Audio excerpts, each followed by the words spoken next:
Good evening and welcome to the April 21, 2025 regular meeting of the Mayor and City Council. First item on our agenda is the Pledge of Allegiance. I'd like to invite Planning Commissioner Danny Winborn to lead us in the pledge. If everyone could please rise.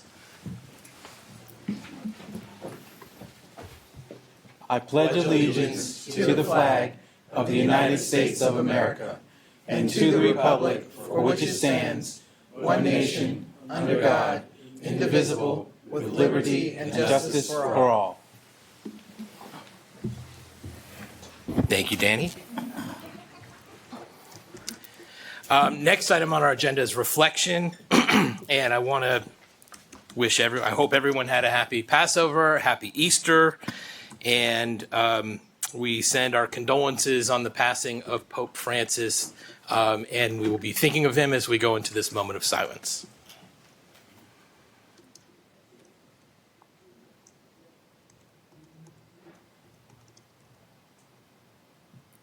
Thank you very much. Next item on our agenda is approval of minutes, and tonight we have one set of minutes before us. They are from the regular meeting on Monday, April 7th. Let me just check before we vote on this and see. Okay, Councilmember McNulty is out of town, and I don't see him on Zoom. So it's just the four of you guys tonight. So what is the pleasure of the council? Mr. Mayor, I move approval of the minutes from the regular session on Monday, April 7th, 2025. Second. Okay, all those in favor, please say aye. Aye. Any opposed, say nay. That carries 4-0. Next, we have our consent agenda. What is the pleasure of the council? Mr. Mayor, I move passage of the consent agenda. Second. Okay, all those in favor, please say aye. Aye. Any opposed, say nay. Carries 4-0. Next, we're going into appointments, and tonight we have a few appointments before us. What is the pleasure of the council? Mr. Mayor, I move for the appointment of I don't see names. Community Advisory Committee. Community Advisory Committee to a 2-year term. Latasha Arnold Washington in the Gaithersburg community. Amanda Lorman from Kentlands, Leonard Thompson from Diamond Farms, and to the Police Advisory Committee for a 2-year term, Andrew Messick, Gateway Commons. Second. Okay, all those in favor, please say aye. Aye. Any opposed, say nay. Carries 4-0. Is anybody in here whose name we just called? Not seeing anybody. We will thank them when we see them. And I will say, as I always do, that serving on a city committee is a great way to get involved, contribute meaningfully to the business of the city, get to know like-minded people, and how things work in the city. So I highly recommend it. Next, we have presentations, and this is something we look forward to all year long. Our legislative session briefing from our District 17 and District 39 delegations. And tonight, I'd like to start with District 17. I'm going to turn it over to you guys and let you guys go in whatever order you see fit. Yeah, come on up. Thank you. Are we going to sit? Okay. Okay. Sounds like a plan. This is our first time here speaking. This is exciting. We are delighted to have you guys here. Thank you. Thank you for welcoming us. Thank you for all that you do to partner with us. We are back. We are still exhausted, but we are glad to be here and have a lot to share. Delegate Vogel hopefully is just a couple minutes away. So we're starting off with our newest delegate. He was called a baby delegate this morning, which he most certainly is not. But Ryan Spiegel was appointed and has hit the ground running because of his experience on the Gaithersburg City Council. He is serving on the Appropriations Committee, where he has done a remarkable job in a tough budget year. So, Delegate Spiegel. Thank you so much, Senator. It is great to be back. I was going to say back in this chamber, but I think this is the first time that I have actually presented in this chamber as well.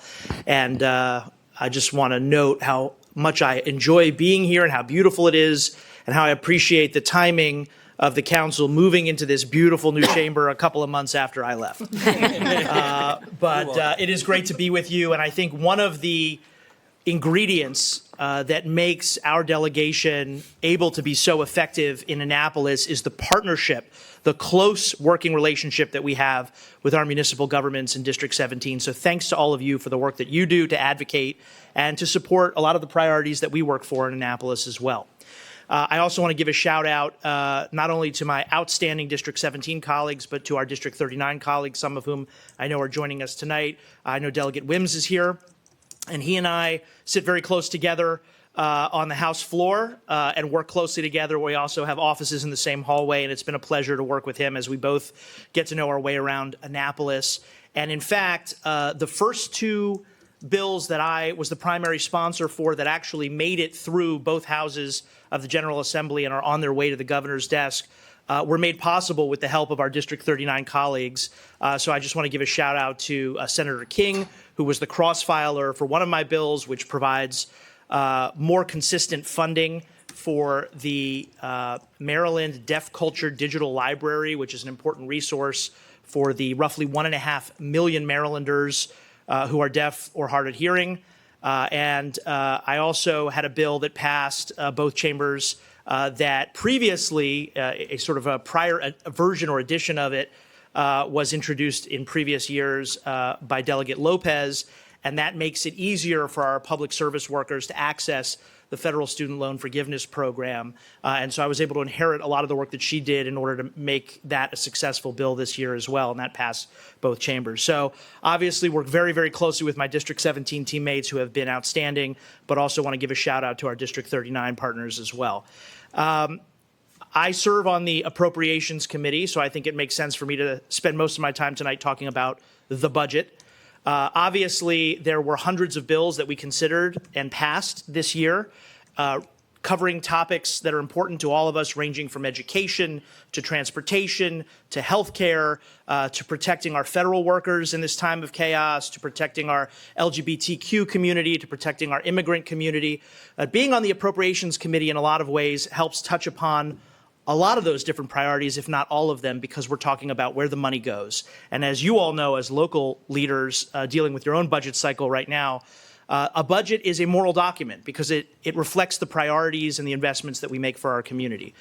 Many veteran legislators said repeatedly this year that this budget cycle in Annapolis was the most difficult in maybe 20 or 30 years.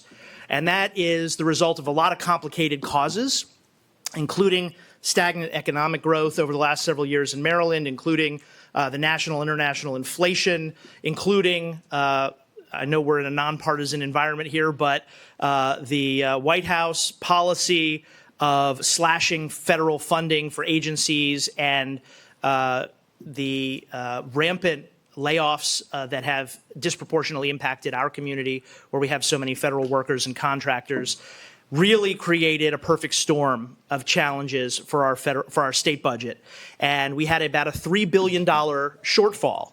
There is only one thing in our state constitution that we as a General Assembly are required to do every year, and that is to pass a budget. And mind you, it must be a balanced budget, unlike Congress. And so we were faced with a very difficult situation.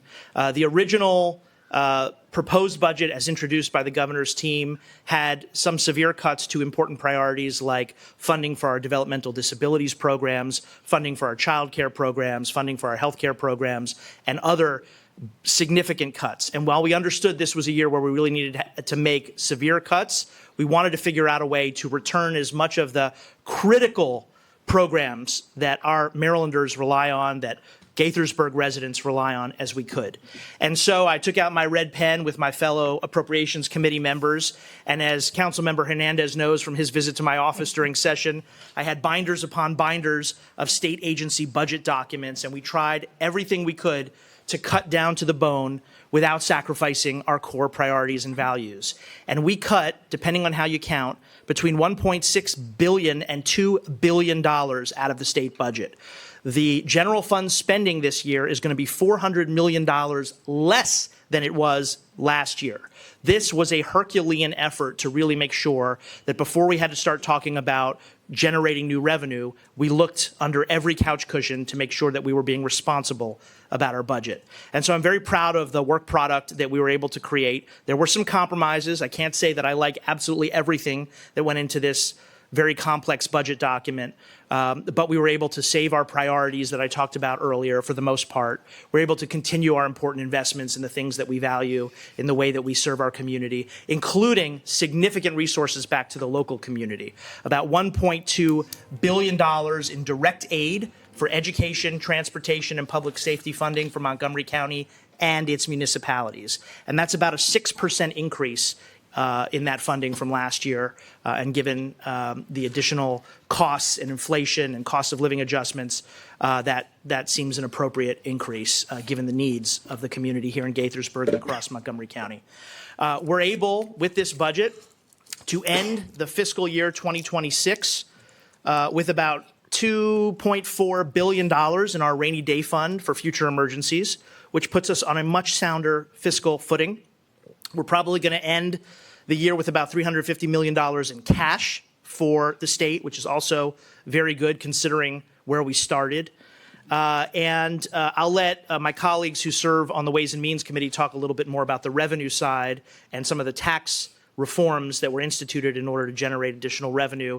But I'm sure they will say this too, but I want to say it as well.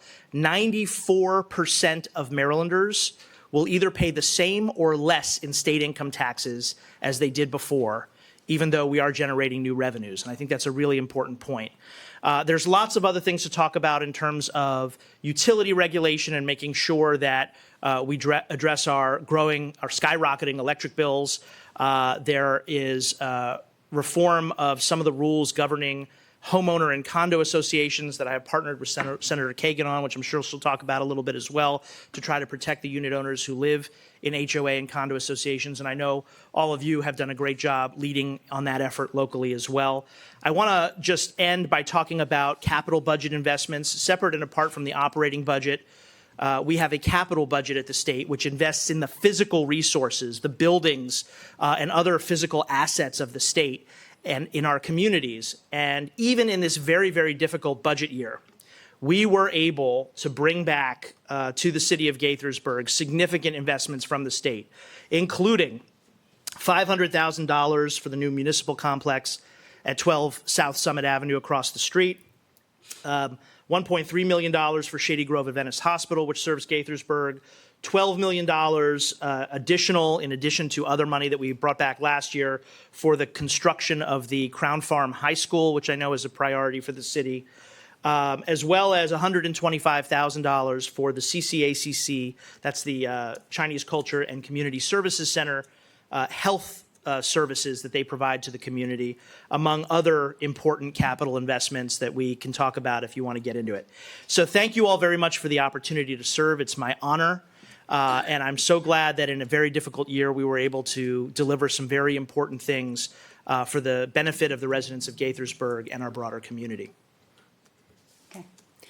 Next up is going to be Delegate Vogel, who has dashed in and who serves on the Ways and Means Committee, has a lot of accomplishments already under his belt. And Delegate Vogel. Thank you, Senator. I knew Delegate Spiegel was going first, so I accounted for about an hour before I would have time to speak.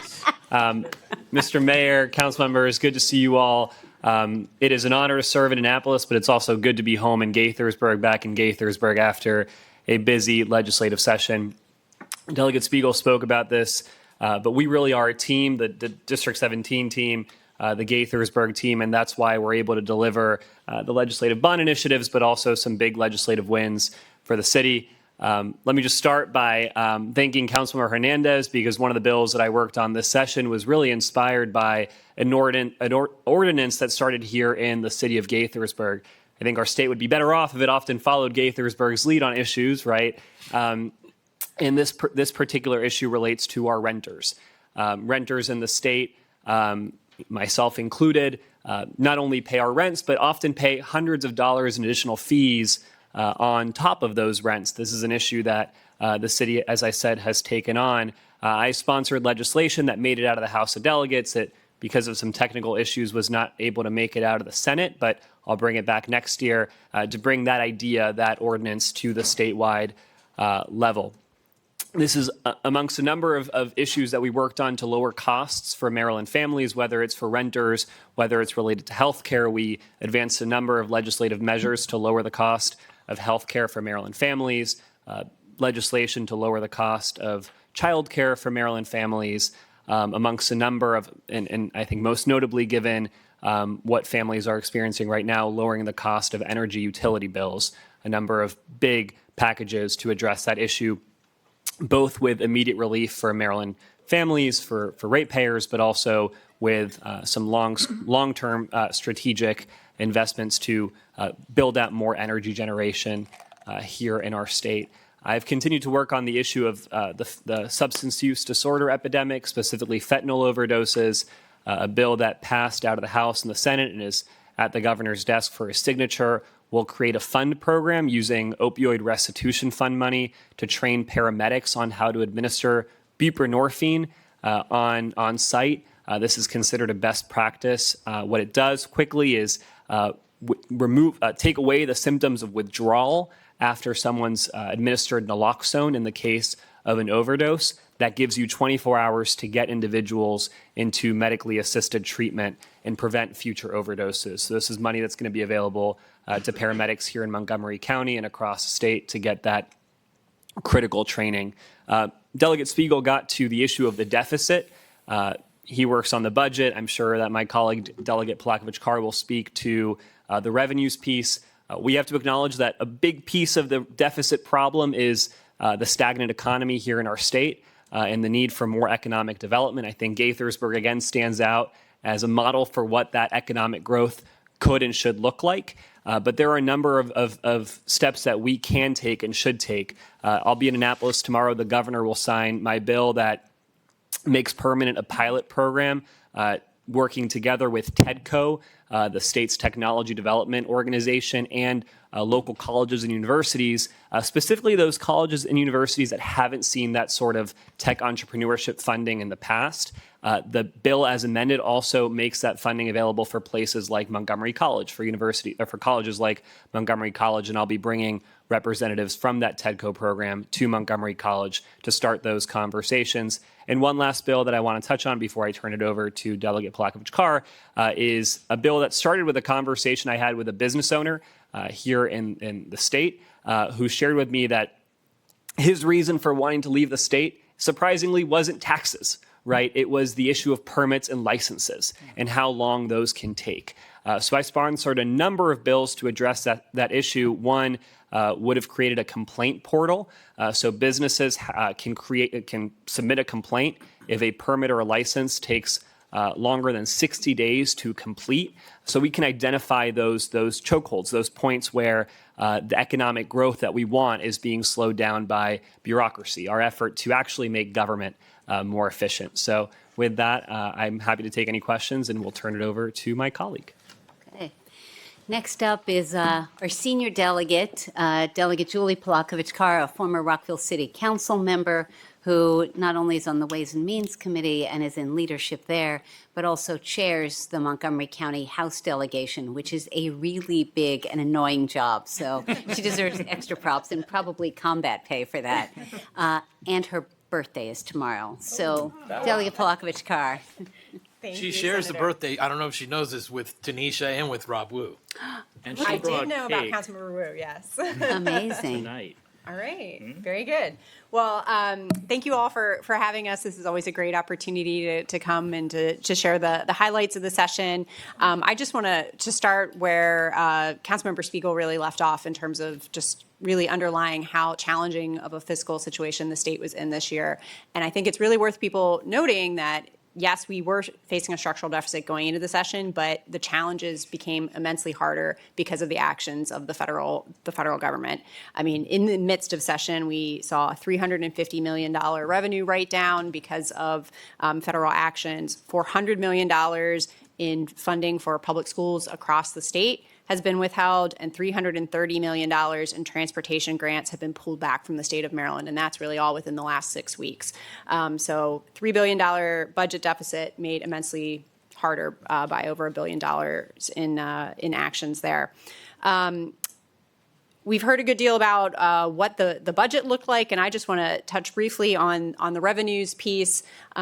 Really, from the House's perspective, our guiding principle as we thought about the budget and how to close the deficit this year was to make sure that it was fair, it was equitable. As was mentioned, that we looked under every couch cushion and made the cuts every cut that we could that was responsible while preserving our values, preserving those core programs that Marylanders depend on day to day. But ultimately, with the revenues that revenue solutions we did turn to, we wanted to make sure that our middle-class families, our low-income families, the most vulnerable Marylanders were not going to be impacted by those actions. So as was mentioned, 94% of Marylanders will see no change or actually a cut in their taxes in terms of their income taxes. We are asking those who make more to contribute a little bit more. In terms of our individual income taxes, there'll be new brackets for those making $500,000, those making $1 million or more a year. But that really is a fair way to go about it when we look kind of systematically and holistically at where our tax revenues come in. The wealthiest Marylanders do actually pay a smaller share of their total income in taxes than do everybody else. So this really was about an equity measure as well. But getting into a few policy issues here, let me start with childcare. I continue to chair the Early Childhood Subcommittee in the House. And going into this session, we received a very startling report from Comptroller Brooke Lehrman about the state of childcare in Maryland. And the facts really are pretty disturbing that we've lost 25% of our childcare workforce in the last few years, 15% of childcare providers that we've lost in just the last few years. And this is having actually broader impacts in terms of Maryland's workforce and our broader economy. So this is very concerning. We also know that families are struggling to find high quality care that is affordable. So thankfully this session we were able to pass a pretty robust package of measures to tackle these issues within our child care sector. So actually tomorrow, a bill that Senator Nancy King and I sponsored that will expand and enhance a property tax credit for child care providers is going to be signed into law. We're being creative about reusing state properties as potential locations for child care facilities. We're trying to improve access to health insurance for child care workers. And we're also directing our State Department of Education to undertake some pretty systematic reviews in terms of the regulatory environment for these providers, as well as looking at how the rollout of publicly funded pre-kindergarten is going. So amongst other actions we took in this space, but hopefully that'll start to move the needle. Briefly, just on the rest of the education spectrum for K to 12, I think really our big successes this session were about defending existing funding programs in the midst of all the other fiscal challenges, investments in high poverty schools and special education, and for students who English is not their primary language, that those programs will continue because we are seeing early signs of success through the Blueprint for Maryland's Future on that front. On housing, the governor and his administration continue to push, as you know, on housing production and affordability. I think really some of the notable wins for this session are around protections for renters, including that newly constructed apartments all have air conditioning, which is getting more and more important as the climate heats up. We're also providing protections to ensure that landlords have to give their tenants advance notice before they enter their unit, and that should a tenant be evicted, that their possessions actually are protected for a few days so that they have time to, in a dignified way, collect those belongings rather than have them dumped out on the street. Delegate Vogel mentioned some actions around health care, but I just want to uplift several bills that we passed in terms of medical debt. 1 in 5 Americans have medical debt. This is not debt that people choose to take on. It's often because of an emergency that it happens. But unfortunately, medical debt can, show up on your credit report. It can keep you from buying a car or renting an apartment or even getting hired for a job. So there were several bills that we passed on this front, including one that I sponsored that's going to be signed tomorrow that will keep medical debt off of credit reports. This was actually something that in January, the Biden administration had rolled out as a regulation, but the current administration had rescinded. So we're making sure those protections move forward here in Maryland. And also making sure that medical debt can't be put as a lien against your house, and that hospitals can't sue for debts that are less than $500. So some important consumer protections there. So overall, I'm really proud of the work that we did this session. In spite of all of the challenges, I know that we moved the needle on a lot of important issues. I'm proud of the fact that 11 of my bills passed in some form or other. And there's a lot we can highlight tonight, but I'll keep it brief and end there and turn it to Senator Kagan. Thank you, Delegate. Aren't I lucky? I get to work with these three really talented legislators and all of you. So thank you. I want to give a shout out before I forget to the wonderful Tom Lonergan Seeger and Tanisha Briley, who are responsive and thoughtful and thorough and help us do our jobs. And I don't know how many times I reached out to him, but a lot. Not only how would this affect Gaithersburg on something that's obviously a municipal issue, but also just general issues, because we want to make sure that that nothing adversely affects our constituents. The mayor was aware that I have a 38 slide PowerPoint. I told him it would only take 45 minutes. So we'll get started. That's a joke. I'm going fast. Tanisha just about had a coronary right there. I brought the four heroes of the January 6th and welcomed them to the Senate and had a meeting with the governor. They are too often in Harrisburg. They were booed, and there were legislators who walked out. We honored them in Annapolis in the Senate. We did a lot to try to protect federal workers. Cory Booker, Senator Booker, Delegate Vogel's former boss, did a heroic measure, and we just have a lot more to do to look out for our constituents who have lost their jobs. My committee has more bills than any other committee in the Senate or House, and the numbers bear this out. Triple E, Education, Energy, and the Environment, and I always say and elections, significantly more than others. Focused on the budget, as you heard from my colleagues, it was huge. We were successful, but it was a really hard budget year. Nonprofits. People always look out for small businesses, as they should, but nonprofits are the second largest sector employment of jobs in Maryland. About 13% of our economy, of our workforce, 14% of our economy is the nonprofit sector, and too often they are overlooked. I passed two really important priority bills for Maryland nonprofits, one of which is being signed into law tomorrow, and I'm really proud of those partnerships. Public safety continues to be a priority. 911, I have now visited all 24 911 centers in Maryland, learning about their differences. I am currently chairing a statewide 911 specialist work group, figuring out recruitment, retention, training, mental health care, retirement, and so much more. Just had another Zoom on it today.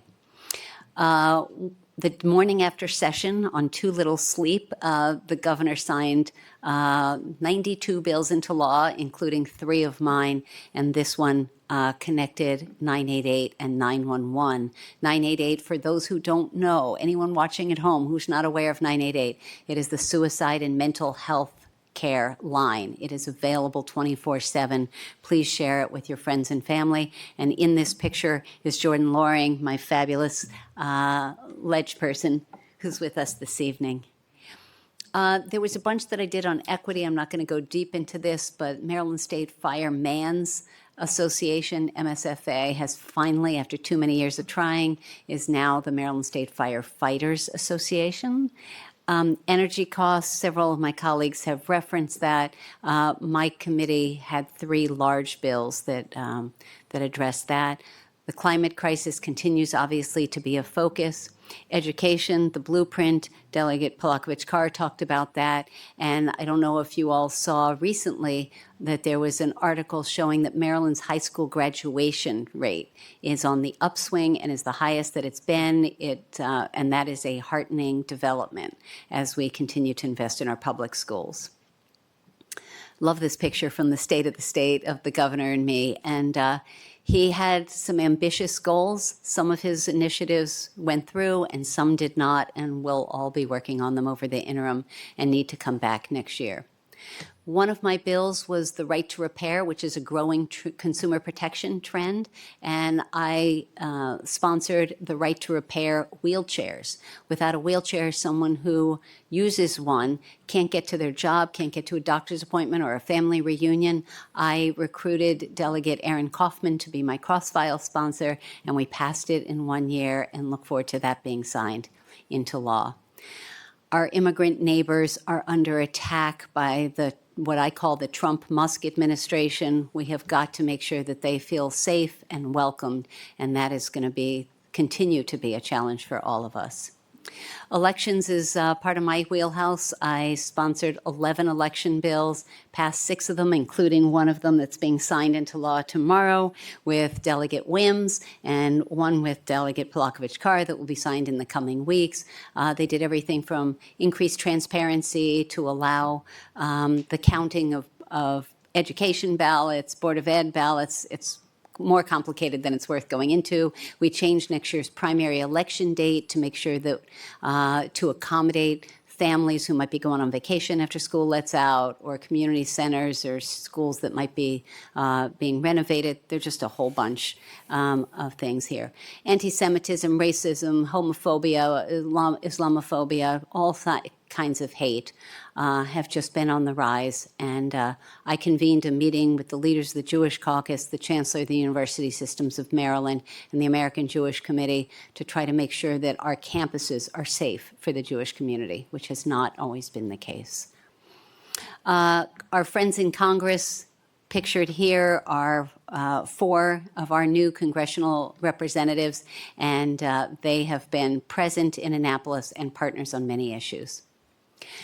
Just because you pass a bill and it's signed into law does not mean that it always gets done. So whether it's gas price gouging, banning styrofoam, or expanding our 311 system, I continue to work on some of those issues to make sure that they are implemented in the way that they should.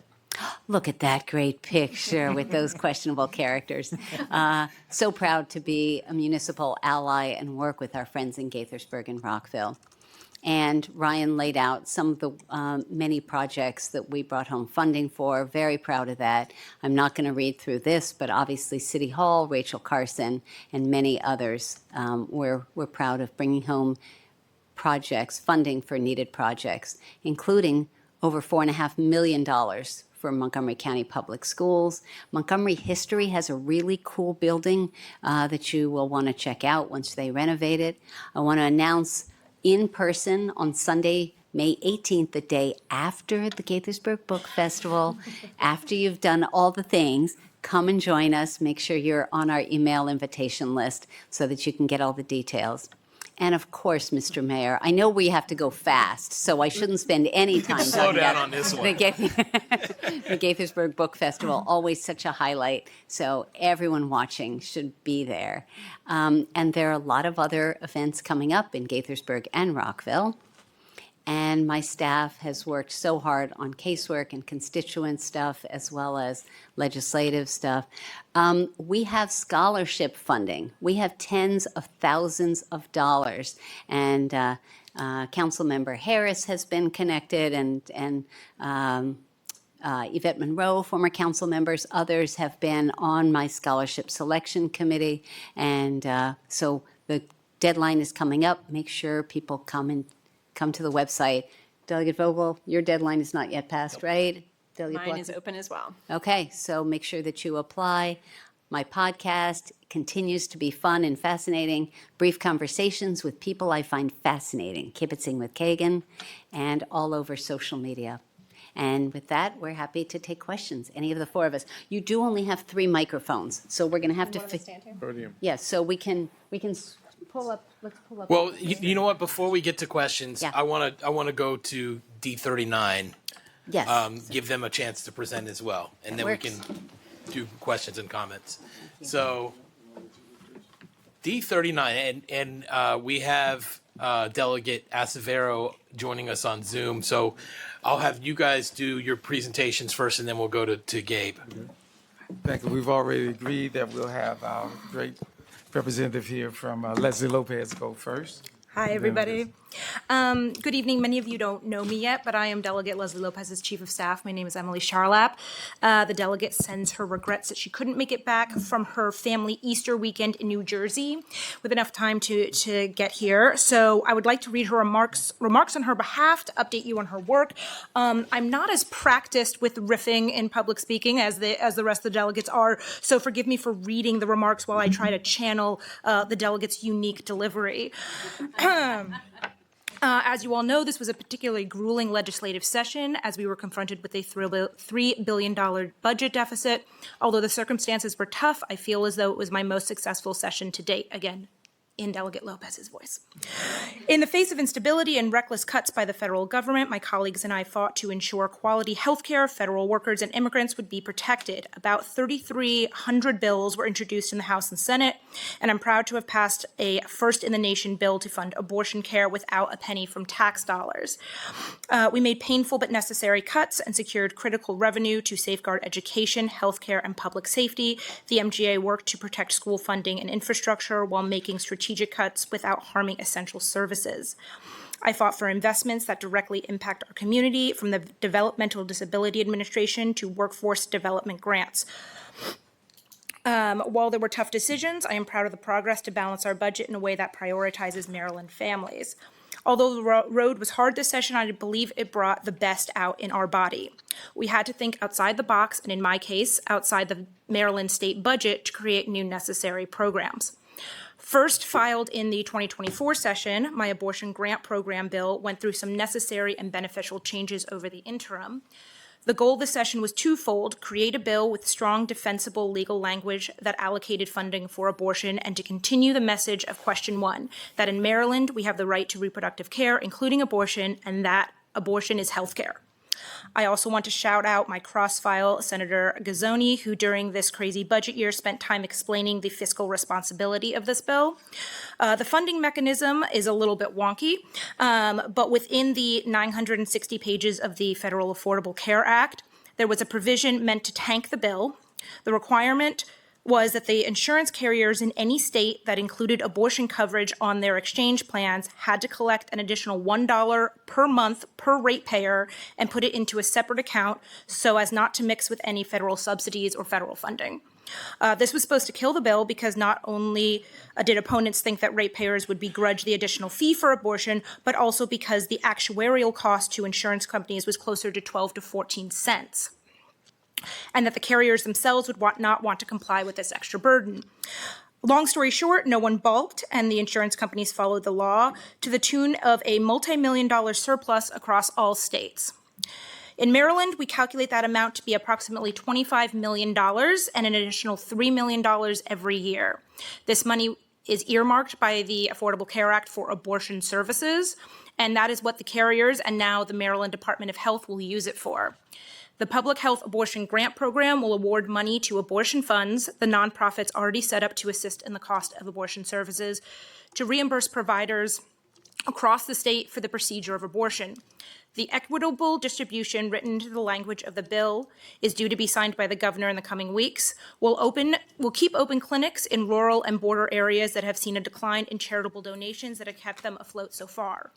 In addition, this bill does not discriminate based on state residency, immigration status, or insurance coverage. This means that those who need this medical procedure will be able to receive it faster. In addition to this monumental bill, I was able to pass a bill to give the Department of Emergency Management the authority to standardize and modernize the state 911 system with Senator Kagan. I also was able to secure the ability for victims of deepfake pornography to sue their abusers for damages and attorney fees, giving them an additional avenue to take back their power and their voice. Another characteristic of this session was the understanding of the dire circumstances of both the budget deficit and the increasingly frightening policy changes coming out of Washington and the camaraderie that it necessitated. My colleagues and I quickly understood our role in protecting our immigrant residents, our federal workers, and access to health care for all in our state. When Delegate Spiegel brought the issue of out-of-state healthcare occupation license holders impacted by federal firings to me, I thought it was a wonderful idea. It could potentially solve two major issues with one plan: helping those impacted by the federal firings find work and create an influx of licensed healthcare workers to fill the deficit that we have across the state. The timing was less than ideal, as it was well past crossover, and any amendment had to be attached to a bill that covered the same subject due to legislative rules. Once it was in my hands, my staff and I worked to have the language drafted while simultaneously coordinating with the Health and Government Operations Committee to find a suitable companion bill. Working together, we drafted language that directs the Department of Health to create options for accepting or fast-tracking Maryland health occupational licenses of those from out of state who previously held federal jobs that the jobs that had accepted any state's license regardless of the state of the facility. Even then, our work was not done. Open communication across party lines was vital in flipping 4 Republican no votes in subcommittee to yes votes in full committee. Explaining the issue at hand, that the language was to create plans for 2026 legislative bills to be voted on next session, and then a connection between the amendment and the bill it was attached to made all the difference. We look forward to seeing the plans come out of MDH and pass bills in 2026 to create avenues to solve these 2 timely and important problems. Along those same teamwork lines, sometimes a delegate has taken a bill as far as they can, whether that is because they do not sit on the committee of jurisdiction, or perhaps because the advocate for the bill is better served by their own district representative. This session, I did hand off some of my previous bills to colleagues, and I'm so glad I did. Delegate Spiegel did mention the passing of his bill HB 795, which standardizes the public service loan forgiveness materials, and that was something that Delegate Lopez was extremely proud to see cross the finish line after so many years of working on it herself. And also this year, HB 1456, which is called Eric's Law, was a bill that she sponsored last year, and this year Delegate Wilkins and Senator Smith got the publicity it deserved to pass unopposed this season, and this bill allows a voluntary MVA ID notation for non-apparent disabilities like autism. I'll briefly just mention a couple of bills that came out of the Health and Government Operations Committee that she sits on, and that the committee itself stayed dedicated to protecting access to health care in the face of potentially devastating federal funding and employment changes. This includes a bill to reestablish the Maryland Health Insurance Coverage Protection Commission to monitor potential and actual federal changes to various federal health bills and report out each year to the state so that we are aware of the changes that are coming and can prevent any loss in coverage. There is also a bill that ensures that that preventative services are still covered without any cost-sharing measures going forward, as well as a bill that does the same for family planning. The last one I want to mention is that the medical debt issue that was brought up before, and another bill that HGO passed was it authorizes hospitals to sell debt owed by a patient for hospital services to a government unit or entity under contract with that unit, or a tax-exempt nonprofit for the sole purpose of canceling the debt. It's a new thing that's popped up recently that nonprofits will buy people's debt and then forgive it, and it's something that was prevented under Maryland law previously because you couldn't sell medical debt. So this will allow nonprofits to come in and actually buy debt from people and forgive it outright. So we were very proud of that in HGO, and with that, I will give it over to Delegate Wims. Well, actually, is the Delegate Gabe Acevero on? Because I wanted to end up as the youngest, not the baby, like John Young. Okay. Tech team, if you could bring up Gabe Acevero, that'd be great. Gabe, just unmute yourself and go right ahead. We thank you for being with us.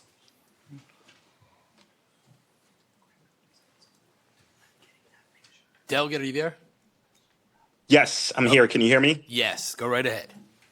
Wonderful. Well, thank you, Mr. Mayor, and good evening to members of the Gaithersburg City Council. I will be very brief because the previous speakers, I think, did a really good job of just summarizing this legislative session, what we encountered as it relates to the budget, and what we were able to do to ensure that we're giving working families across our state much needed tax relief, but also moving towards a more fair and more equitable tax code that essentially asks those who can and should pay more to do so that we can fund the very important priorities to our constituents. So what I will say, just with respect to my subcommittee, I am on the Appropriations Committee along with Delegate Spiegel. However, I'm on the Health and Social Services Subcommittee, which saw a lot of proposed cuts, and we're seeing nationally what is being done in Washington, D.C. as it relates to Medicaid and other important health programs and also health research. And so it was a priority for our committee to ensure that we are securing funding for cancer research. We're doing what we can as a state as it relates to Medicaid and other important social services. And we were able to restore funding for a large bit of the programs that all of our constituents depend on, including our Marylanders with disability and with the DDA, the Disability Administration. So what you saw ultimately was a final product of, I think, a lot of really long meetings, tough decisions, because I think ideally we'd all love to fund every single priority. And I think this legislative session, we were not just dealing with a budget deficit, but really a tax code that we haven't done much in terms of making it more fair and more equitable. And so this year, we looked at revenue streams to ensure that we're funding, as Delegate Plakovich-Carr alluded to, funding our public school systems, making sure localities have what they need. And then I'll also say it was mentioned the LBI, the Legislative Bond Initiatives, that was passed as it relates to the city of Gaithersburg.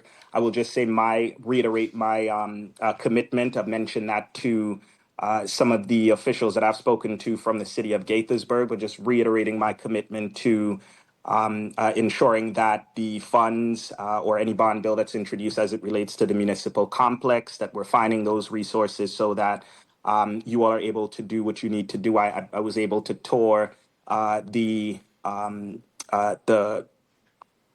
building that's adjacent to City Hall, but also, just the new chambers. And I know there's some work that needs to be done. And so just committed to working with the city on that in future sessions. I will also mention, and I'll wrap up, bill that I've been working on for some time as it relates to language access for English language proficiency, but also for people with disability. That it passed this legislative session, both the House and the Senate. And so the governor should be signing that shortly. But what it essentially does is not just expand, the language access services, but guidelines, as well as bringing together folks who understand both language access and serving various communities that are dependent on this service so that they are able to then develop and essentially determine where this office, where, these funds, et cetera, should go to ensure that people are able to access this service in whatever language that they need to. And so that bill was passed, but again, would associate a lot of what my colleagues said, would associate myself with that. It was a tough legislative session, but we were able to get it done. And I think going forward, we're really committed to just working with the city to ensure that all of our residents, both in 17 and 39, have what they need, but particularly from their state representatives. And so I'll end there. Thank you again, Mr. Mayor, and again, members of the City Council, for the opportunity to just talk about what we're doing in Annapolis to serve our mutual constituents. Thank you. Thank you. I'll hand it over to you, Greg. Okay, thank you very much, Mayor and Council. It is a great honor to be back in my second session and my second time coming before you. But I want to start off with congratulating the city for the great award that you got from Governor Moore about 3 weeks ago or so. I had the honor to join my colleagues here to honor you, so congratulations to you and the staff for that. I also wanted to say that they mentioned earlier, because I'm on the Ways and Means Committee, and we have taxation, but we have also all the education, the gambling, and others. But Delegate Plakovich-Carr has been a great mentor to me and a great leader, not only in Montgomery County as a delegation, but also in that committee. So I wanted to say that publicly before I went on to talk about some of the successes I believe I had as a second session delegate.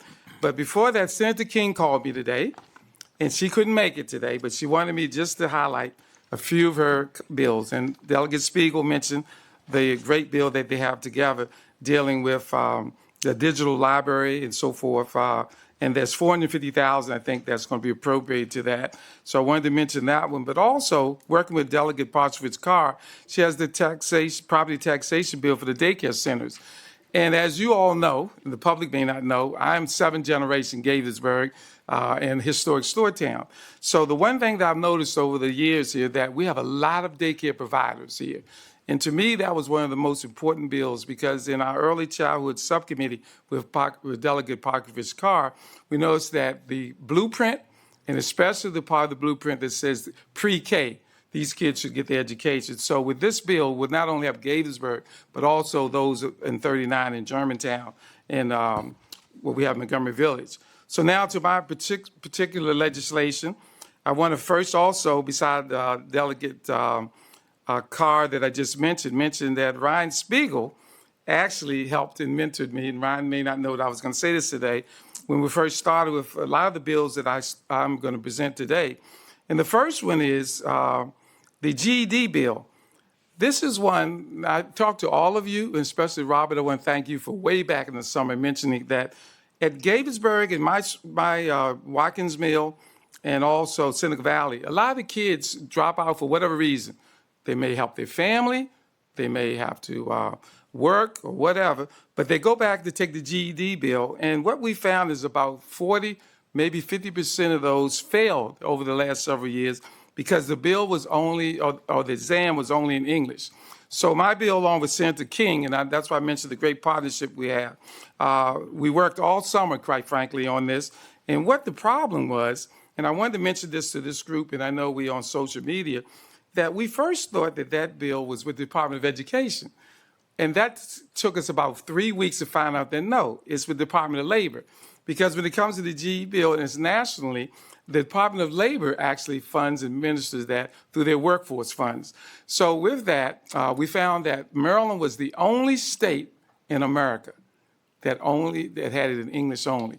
So with Senator King, myself, and others who are co-sponsors here, that bill was passed, so the governor will be signing that in the next couple of weeks. So we're very happy about that. But I have to say, if it wasn't for me growing up in Gaithersburg and seeing the changes and all the newcomers, as I like to call them, coming, that bill wouldn't have been like the highlight of my second session. The other, Senator Kagan, Cheryl, as I like to call her, she called me. So I have a bill that's passed. The governor's going to sign it tomorrow. But I have to give her credit because she actually offered the bill to me on the House side. And it was tough to pass it. As you've heard earlier, there's some people who, on every bill we have, there's those who's for it, those who are against it. But that bill was able to pass both House and Senate, and tomorrow the governor will sign it. And it will help Gaithersburg, Rockville, and other municipalities when you have your elections. The Senator Kagan has talked about earlier that it will make it a smooth transition to work with our state elections office. The other bill is the Fair Taxation Bill, and this one came out of, some of you know Goshen United Methodist Church, which is right outside of Gaithersburg, and the address actually has Gaithersburg on it. But it was some individuals that actually, unfortunately, had to be incarcerated for 6 months or more. And then there was a lady out of, named Dr. Carmen Johnson, I want to mention her name, out of Baltimore City, who's a PhD, who's a doctor, who, as she puts it, was wrongly convicted. But the bottom line is she had to do several years in the Maryland institution. And what she found was that because they rushed her off and she couldn't get her affairs in order, that she owed just simply on her house, she's a homeowner, some property taxes. So the years that she was there, the interest accrued. So the bill simply says that if you're incarcerated, once you go into the facility, those penalties freeze. So you still have to pay, but they freeze right there. So you're not being penalized twice. So that bill passed, and I did want to say that the budget on the Senate side, the budget taxation chair. Is it Gazzoni or Gazzone?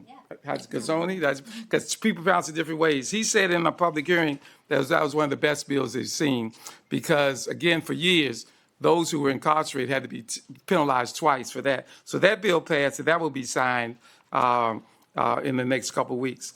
And then here in Gaithersburg, we all know the tragic story that happened with Sergeant Patrick Kemp on 270 doing his job, a hero to all of us. The gentleman that struck him on the 8th time of catching him speeding, in the opinion of many, knew that he was going to hit the police officer. I'll put it that way. But the officer, Sergeant Kemp, survived. He lost both his legs, unfortunately, and we want to give a lot of credit to shock trauma in Baltimore, but also his rehab at Walter Reed. So he's back on the force now. So Senator King and I worked all summer on that bill. So that was one, during the summer months, we talked with Will Smith, who's the chair, Senator Smith, the chair of the Judiciary Committee. We worked with Chair Corman in the House side, who's chair of E&T. And so we ended up getting, on the House side, 23 co-sponsors. And on the Senate side, I'm not sure the exact number, but a lot of people co-sponsored it. But the bottom line is we named the act, the Sergeant Kemp Act, and it passed both House and the Senate. And it will be signed soon by the governor for that, too.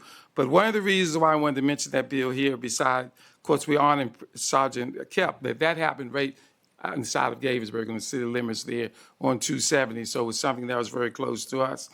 And then finally, we want to acknowledge that there was some bond money that came in with all the senators, the senator just talked about it. But thanks to Senator King and all of us in the 39 district, and particularly in Montgomery Village, we were able to bring home like $1.5 million for various projects there, but additional millions of dollars, as Senator Kagan said, for the schools and so forth in Montgomery County. So I think in closing that I want to say that we were very fortunate to have our senators, both Senator King and Kagan, to take the lead on us with our budget, and then in the House side, our leadership like Parkovich Carr, Ryan Spiegel, Delvis Spiegel, and others for that. And then the last thing I'm looking at my notes, besides, I didn't mention Delegate Vogel. He and I actually share an office together. So we talk all the time, and I think I'm a co-sponsor of 30-some bills, and some of his bills I'm a co-sponsor, as well as Leslie Lopez. So those that all pass, my name is on it. And then finally, here in Gaithersburg, we have Emory Grove, and all of you know the historic black community that back 40 years ago, the county government purchased land at 50 cents on a dollar. And that community, which was the leading community in the state of Maryland for African Americans, was displaced. So Delegate Crutchfield put in a bill in the Montgomery County delegation, and that bill passed. And so what it says simply is there's going to be a study to see what happened to those residents of historic Emory Grove, right outside of Gaithersburg, and come back within a year with some analysis of that. And I think that's something that we're all looking forward to. So with that, now we're open, I guess, for questions for all of us. So just on that last point, you know, Gaithersburg's involved. We're working on the Gaithersburg History Project right now with historian Tony Cohen, who's done some really good work on the historic black communities, Emory Grove and other places around the area. So I would, to the degree it could be helpful to any state study, I'm sure we'd love to collaborate on that. Because we've done a lot of legwork already. So thanks for that. And we're grateful for Senator King, and sorry she couldn't make it, but she's been such a great friend for many, many years. We have a full agenda tonight. I don't want to go too long. I just want to say I'm really proud of this whole team, and I'm really proud to hear of all the collaborations happened between D17 and D39 to serve our community. This, from afar, it's clear that this was indeed a grueling session. Everything I saw from the outside looked like people saying, this is the hardest session we've been through. That's really what it looked like from the outside. Very difficult decisions that you had to make. And still, you were all able to work together and bring a lot of resources back to our community, including for the municipal complex, including for the schools, including for several Rockville projects. I'm happy to see them come through, see you guys come through for them as well. I'm just grateful. I'm grateful. This was a tough session. You guys worked very hard. It's clear that you did, and we're really, really pleased and grateful for what you've done for the community with all this hard work.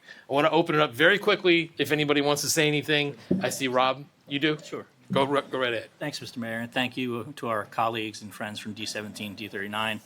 You know, I've been up here for, I think, 9 years now, and it seems like this may be the most prolific group, or maybe you just hide the punchlines in past years, but it seems like you're talking about a lot more stuff, and it seems like a lot more prolific. So thank you for all the work that you're doing.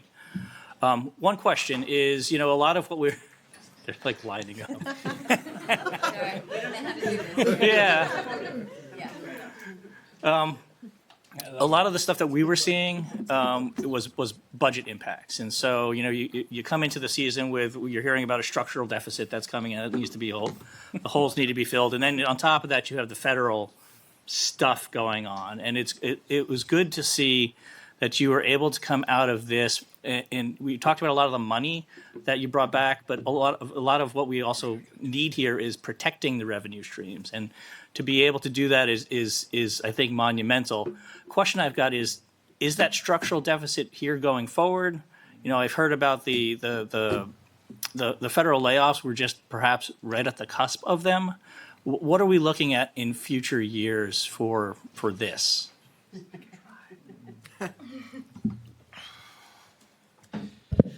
Thank you, Councilmember. That is, I think, obviously a tough question to answer because there's so much uncertainty at the federal level. The hope is that we have insulated ourselves as a state a little bit better, but we don't really know what's going to happen tomorrow or a month from now or 6 months from now at the federal level, in addition to what's already happened.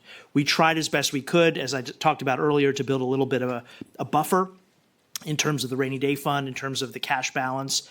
And our hope is that with some of the economic development investments that we talked about, with more focus on that, working together with the governor and the departments that he oversees on that front, as well as the revenue and tax reforms that Delegate Palakovich-Carr talked about, that hopefully will turn a corner and will give ourselves even more of a buffer. But the truth is we don't really know what the future holds.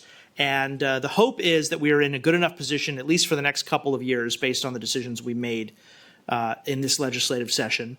But that doesn't necessarily mean we are already fixed for 3, 4, 5, 6 years out. We're going to have to see what happens at the federal level. The hope is there'll be less damage going forward, but we just don't know. And I'm sorry, I can't give a better answer than that. I appreciate it. Anybody want to add anything on that? Go ahead, Cheryl. I'm going to add the inside out backwards part of that, which is just because we were fiscally deeply constrained doesn't mean we couldn't make policy. So we've all referenced bills that we sponsored and passed.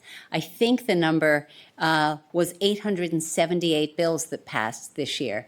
And the Senate and House each had caps. So you had to come up with ideas that were going to move the needle, as my former chair used to say, and make a difference and be worth our time in a limited 90-day window. But it also had to not cost a whole lot. And so the Senate had a cap, and we couldn't propose anything that was going to be taken seriously if it was more than $100,000, and then it had to go through another process. The House, I think that was 75 or 50, 75,000, I think was the cap in the House, and there was negotiation and all that. So cheap or free was easier to pass, and but we still had to move things forward and make a difference on some of the many things that we got done. And I also have to just mention, because Neil Harris, Councilmember Harris, initiated and Councilmember Spiegel sponsored the local bill, I do need to reference the Homeowners Association bill, which is a great example of something that wasn't about raising taxes or fees or anything about fiscal implications, but it was transparency, accountability, and better run elections, access to fiscal documents and all that, and that's going to work better for our condos and homeowners association. So pinching the pennies really tightly, but still moving the needle and making good policies. Jamil. Thank you, everybody. For those of us who want to dig deep or dive in to every single detail of everything that you've done, is there any kind of communication coming from each of you summarizing the session and what you did? Yes, so we all put forward an end of session letter.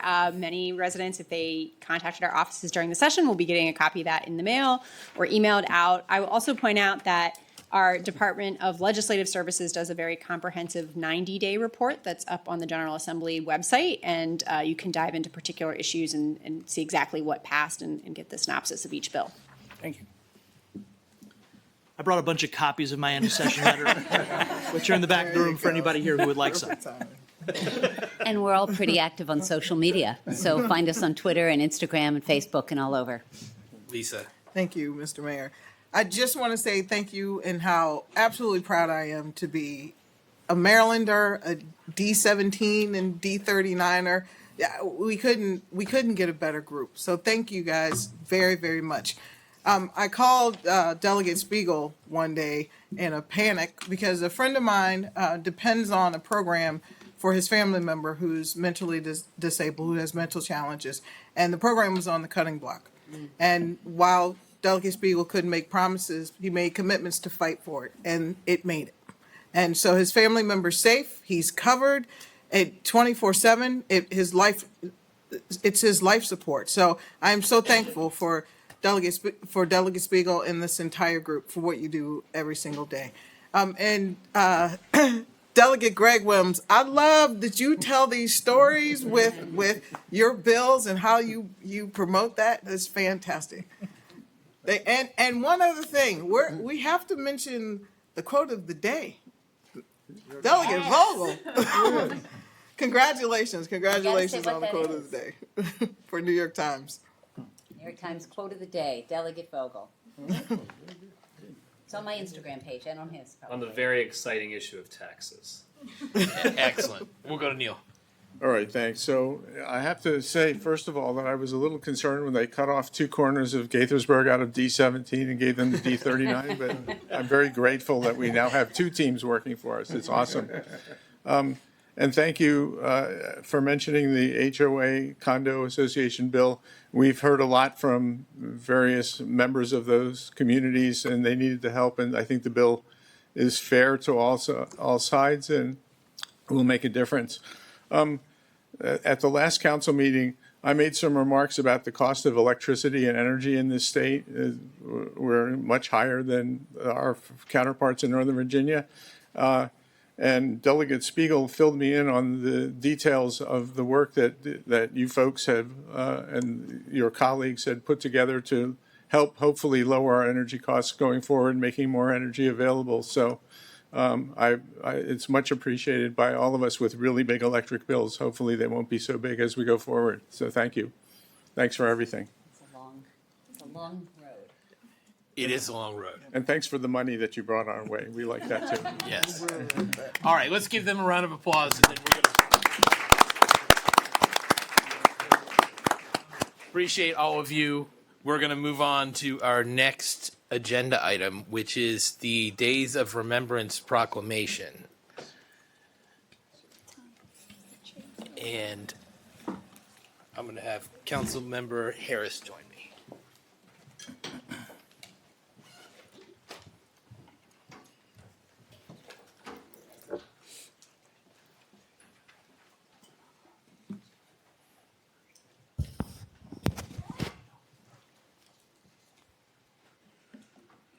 All right, so this is a proclamation of the mayor and city council designating the week of April 20th through Sunday, April 27th as Day of Remembrance in the city of Gaithersburg. It's a week. It should be the week of remembrance. All right, anyway. The Day of Remembrance is an annual 8-day period designated by the United States Congress to help citizens remember and draw lessons from the Holocaust. The period normally begins on the Sunday before the Jewish observance of Yom HaShoah, Holocaust Remembrance Day, and continues through the following Sunday.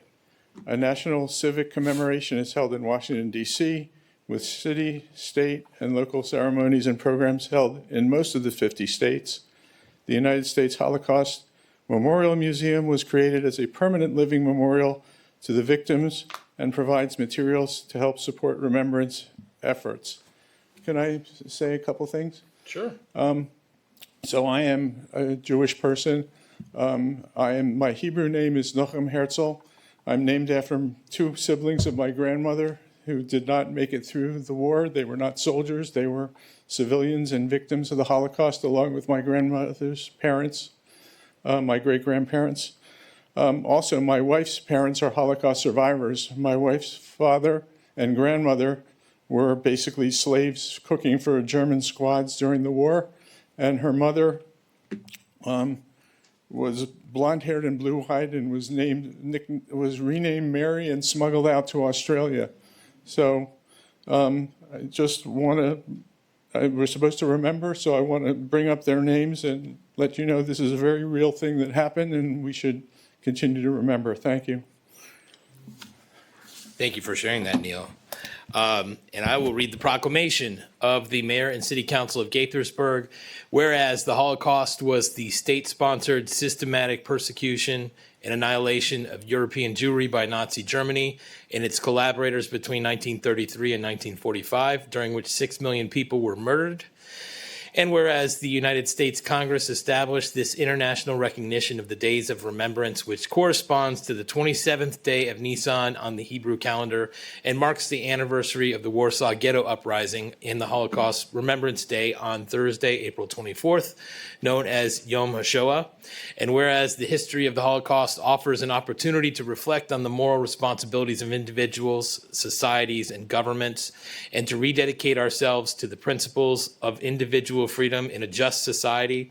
And whereas the days of remembrance have been set aside for all people to remember the victims of the Holocaust, as well as to reflect on the need for respect of all people. Now, therefore, I, Judd Ashman, by the power vested in me as mayor of Gaithersburg, do hereby proclaim the week of Sunday, April 20th through Sunday, April 27th, 2025 as days of remembrance in memory of the victims of the Holocaust and in honor of the survivors, rescuers, and liberators, and further proclaim that we as residents of the city of Gaithersburg must work to promote human dignity and confront hate wherever and whenever it occurs. Proclaim this 21st day of April 2025, signed by me. Let's give Neil a big round of applause.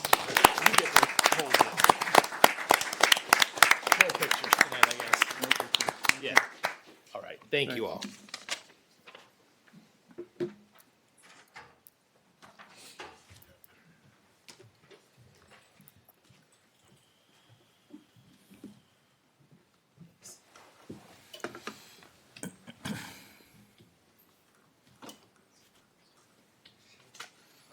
Okay. Next on our agenda is public comments. This is the time the mayor and council like to hear from anybody who'd like to speak on any topic that's not a public hearing topic. Tonight we do have a public hearing.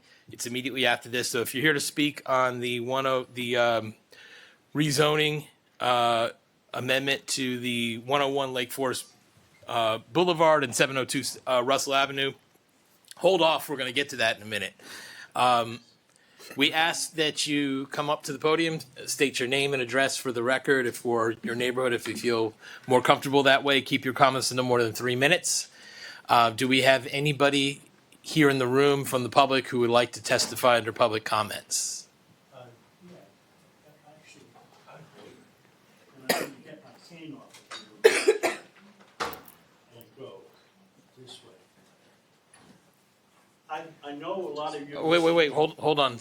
Yeah. Come up to the podium. I've got a loud voice, I cannot. Well, but that That goes online. yeah, exactly. We need the people in Okay. the audience to be able to hear you. Okay, most of you have probably seen me around town, walking with my walker. First, I need you to Oh, state my your name is name. Russell Kennedy, Okay, and address or neighborhood.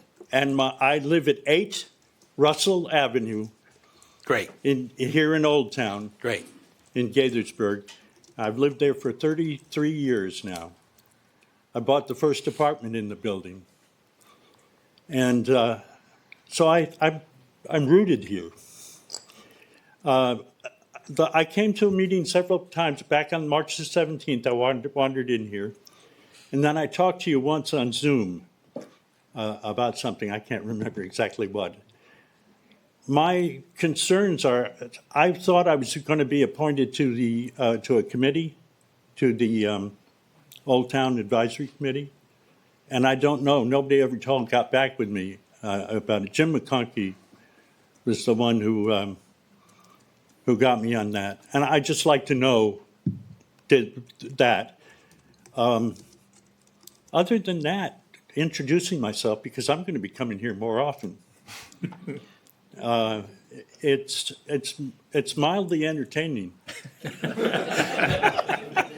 That's the quote of the night. It really is. I have been involved in a lot of volunteer things over the years. I'm an ex-National Ski Patrol director. I'm a fellow of the National Speleological Society, which is a study of caves. I'm a veteran of the Vietnam War. I was the first president of the 8 Russell Avenue Condominium Board of Directors. That lasted 8 years, and then somebody slugged me. And I'm now the chairman of the Architectural and Environmental Control Committee there. So I have a connection to it. But real reason for coming up here is I wanted to praise somebody. Mark Kyle called me on the telephone and talked to me for an hour about things that were going on with Russell Avenue, with things to where we could get together with the 8 Russell community and the city and see if we could work out some things, see how things, we'll work together, you know. And Mark talked to me for an hour without ever seeing me or anything like that. Good man, that. And that's all I really wanted today. I came up here to praise him. Okay, Thank you. Thank you very much, and thank you for your service. Tom, in terms of Old Town Advisory, are you guys gonna get back to him, or where is that gonna? You want to come up to the microphone? You could have just nodded. Sharon Disk has written to Mr. To Russell, letting him know that there's. No, Sharon, you can't do that. We can talk. I can resend the email that was sent several weeks ago. to Okay. Mr. Kennedy. Okay, thank you. Do we have anybody else who'd like to testify under public comments tonight in the room before I go to Zoom? Okay, not seeing anybody getting up. If there's anybody on Zoom who'd like to testify, use the raise hand function and I'll call on you. Going once, going twice. Not seeing any hands going up. Okay. Then we will move to our next agenda item in our joint public hearing. I'll invite the Planning Commission to come join us up here. And Laura Mayfood is going to lead us in this item.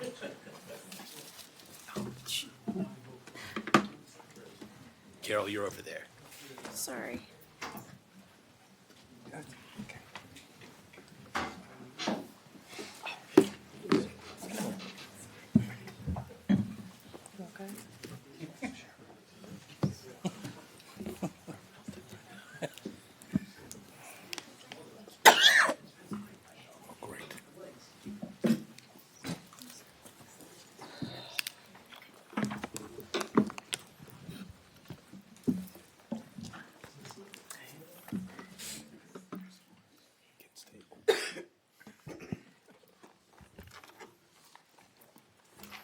Good evening. This is a joint public hearing on zoning map amendment application Z9928-2024 to rezone 3 parcels, 481 North Frederick Avenue, 101 Lake Forest Boulevard, and 702 Russell Avenue to the CD zone and to establish a new schematic development plan. Notice of this public hearing was published in the April 3rd and 10th, 2025 editions of the Washington Post. The property was posted with signs, notifications were mailed, and notice was given on the city's website. There are currently 50 exhibits in the record. A couple of these were received after the deadline to submit materials for your hearing packet, but they are all available on the city projects page of the city's website. Any dispute of an exhibit must be presented prior to the closing of the records. The subject properties are located along Lake Forest Boulevard between North Frederick Avenue and Russell Avenue, and they're outlined here in red on your screen. The application proposes rezoning all 3 parcels from C2, which is general commercial, to CD, corridor development, and constructing a new multifamily residential building with ground floor commercial uses. And I'd just like to note that this is the first CD zone map amendment under our new zoning ordinance. Previously, rezoning to CD required two separate applications, one for the rezoning and then one for the SDP, but now it's combined all under one application. And this is just the first step in the CD zone development process, so the plans will be further refined at the final site plan stage next. And now I will turn it over to the applicants team, Casey Cerner and Brian Lang, for their presentation. Hi, good evening. Mayor, members of the City Council and the Planning Commission. My name is Casey Cerner with the law firm of Miles and Stockbridge. I'm here on behalf of the applicant for 17 Development LLC and its related entities. The members of the development team with me this evening are the applicant's representative, who is to my left, Brian Lang, Senior Vice President of Acquisitions and Development of Guardian Realty. Sidi Abdul Rahman, Managing Principal Architect at WDG Architecture. Nancy Randall, Transportation Consultant with Wells Associates, and Ian Duke, who is a Senior Associate with FICA. Before I begin the presentation, I'd like to turn it over to Brian to say a few words about the project and its history. Welcome. Thank you. My name is Brian Lang, for the record. Good evening. I'm a lifelong resident of Montgomery County. I want to thank the mayor, City Council, Planning Commission, and dedicated city staff for your time, leadership, and thoughtful review of this project. It's an honor to be here as the current owner and longtime steward of the properties. Our company was the original developer of this site. It's about 50 years ago, and has remained under the same ownership ever since. This project marks not only a new chapter for the property, but a continuation of our enduring commitment to the city of Gaithersburg. For decades, the site operated as a traditional suburban office park, contributing meaningfully to the commercial landscape of the area. We now have the opportunity to transform those aging buildings and vast surface parking lots into a vibrant, mixed-use neighborhood.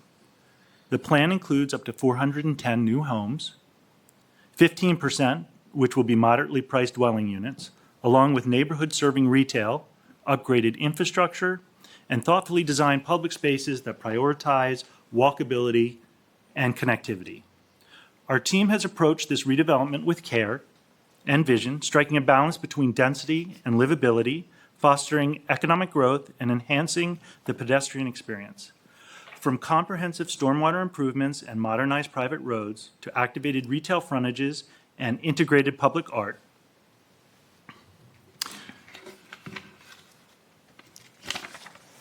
this plan aligns with the city's vision and supports the goals of the master plan and corridor study.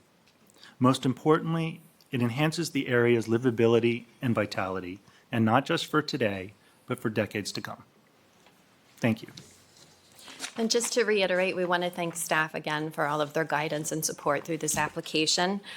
We've reviewed the staff report for this evening and agreed to continue to discuss the 4 outstanding issues that they've identified in the report. But as they've explained, the applicant has filed a zoning map amendment and a schematic development plan to rezone the 6.49 acres prominently located at the intersection of North Frederick Avenue and Lake Forest Boulevard from the existing C2 zone to the CD zone for a mixed-use urban development project. The project will immediately redevelop 2 underutilized office buildings located at 481 North Frederick Avenue and 101 Lake Forest Boulevard with an 8-story mixed-use building with up to 410 residential units over approximately 20,100 square feet of retail, served by amenities, open space, activated streetscapes, and structured parking. The 3rd existing office building, currently at 702 Russell Avenue, will be repositioned by this application for future development. So the property is rectangular in shape, and it is shaded in blue in the center of your screen, and it consists of 3 contiguous record parcels. It's on the east side of North Frederick Avenue and located south of Montgomery Village Avenue. It's bounded and has frontage and access on North Frederick Avenue, Lake Forest Boulevard, and Russell Avenue, and it is abutted to the south by commercial uses, and the surrounding area is predominantly commercial with various retail, service, and also a few residential uses.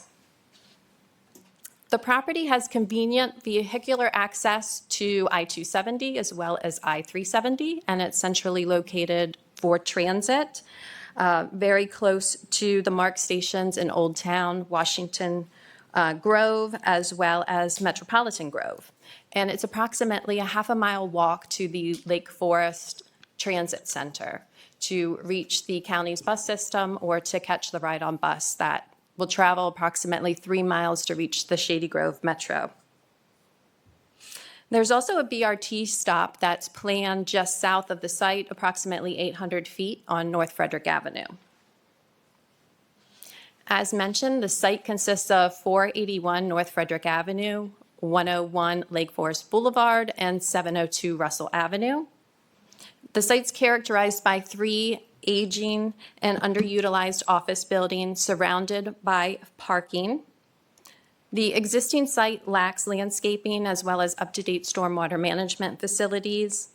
And the existing office buildings that are approximately 4 to 5 floors total about 50,000 square feet each and are reminiscent of the late 1980s suburban office park.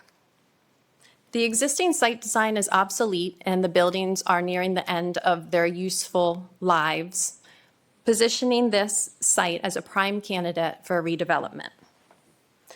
Some other notable topographic features are the sloping topography from North Frederick Avenue down towards Russell Avenue, about 27 feet. There's also a grade differential at the rear of the property that's approximately 16 feet and supported by an existing retaining wall that spans almost the entire length of that southern property line. And there are no environmental features on the property. The zoning map amendment proposes to reclassify the entire 6.49 acres from the C2 zone to the CD zone. And that's in accordance with the 2009 land use element of the city's master plan, as well as the 2001 Frederick Avenue corridor plan. The proposed CD zoning is necessary to introduce residential uses at the property that are currently prohibited under the existing C2 zoning. And the C2 zone has the flexible development standards as well as densities to promote the sustainable urban form of development that the city desires for mixed-use development. And the CD zone will promote placing buildings at the street edge served by activated streetscapes to promote walkability throughout the corridor. And the rezoning also supports the city's strategic plan, including the reinvestment in aging commercial properties and the creation of a mix of housing options for a variety of income levels, including affordable housing.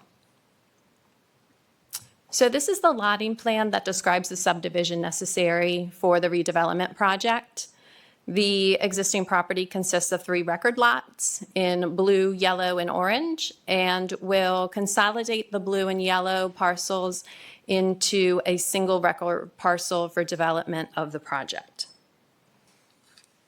The project will demolish the 2 existing office buildings at 481 North Frederick Avenue, as well as 101 Lake Forest Boulevard, and proposes some edge condition site improvements to transition the new proposed development with the existing development so that it's a safe and seamless transition.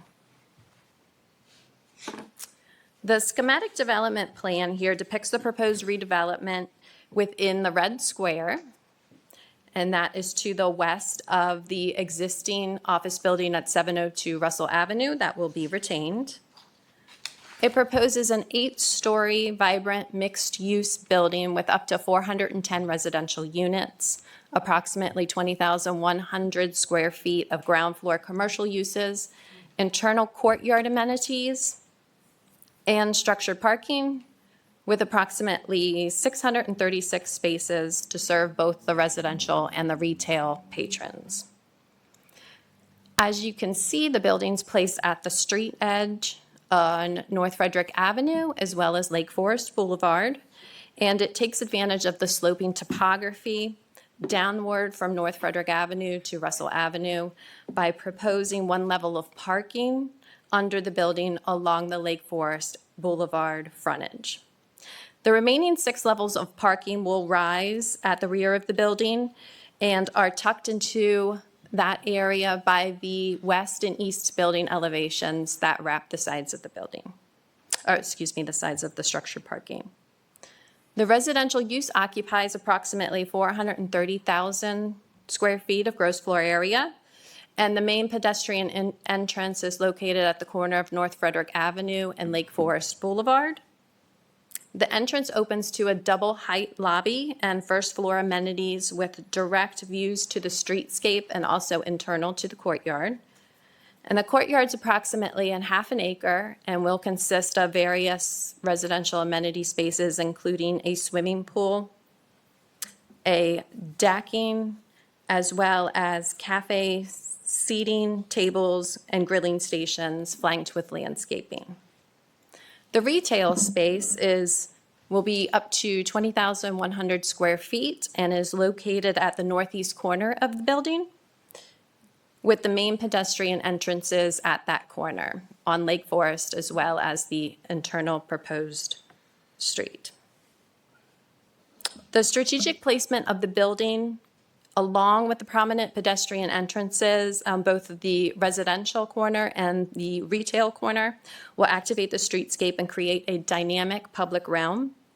Other points of pedestrian access for the residential use are within the structured parking, as well as the southwest corner of the building. And additional point of access for the retail will also be from the structured parking. The project proposes 4 points of access that are existing access points for the property and are on North Frederick Avenue, Lake Forest 1 and 2, as well as Russell Avenue. The proposed site design includes a private commercial service drive that will extend north to south and bisect the property, and that will extend from Lake Forest Boulevard all the way to the back of the property, where it will connect with the private drive that's proposed on a west-east connection at the rear of the property that will connect the North Frederick Avenue access point with the Russell Avenue access point. The main parking garage entrance is located on Lake Forest Boulevard, and this entrance provides direct access to the structured parking for the residents as well as the commercial patrons. The secondary residential entrance for the parking garage is off of the rear private drive, accessible from North Frederick Avenue. The the residential and commercial uses will both have separate loading areas. Residential loading is provided next to the secondary garage access, and the retail service and loading will be accommodated on the east side of the building on the private commercial service road that extends into the site from Lake Forest Boulevard. There are 10-foot wide shared use paths proposed along the North Frederick Avenue frontage as well as the Lake Forest Boulevard frontage and into the site to connect with the retail access point on this northeast corner, as well as into the site to connect to the residential access on the southwest corner. Sidewalks are proposed along the internal private commercial road, 6 foot wide, separated by grass panels, and as well as along the private drive that will connect from North Frederick Avenue to Russell Avenue. That proposes a mid-block pedestrian connection that does not exist today. The stormwater management and facilities are proposed to the maximum extent practicable internal to the site along the private service road, and will also include underground systems. And as mentioned, the minor edge condition site improvements proposed for 702 Russell include the removal of the 13 parking spaces on the west side of the building for construction of the service road, as well as the extension or creation of parking lot islands to help direct circulation interior to the site. And the ultimate result of those edge condition site edits are to provide additional green area internal to the site. So here's the project summary. As mentioned, the current zoning is C2. We're seeking rezoning to the CD zone of a total acreage of 6.49 acres for the proposed development of up to 410 residential units. The allowable FAR in the CD zone for this site is a 3.0 FAR, which allows for 848,442 square feet of gross floor area at the site. The residential building and commercial, ground floor commercial, are proposed at 450,000 square feet. And then the existing office building at 702 Russell Avenue is 54,180 square feet. The development summary again includes 410 units with 15% MPDUs, up to 20,100 square feet of ground floor commercial uses.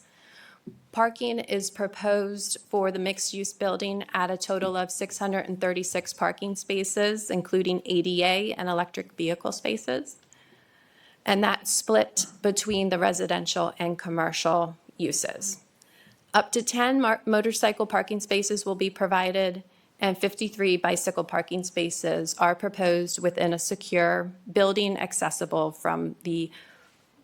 by the residents from the residential portion of the building.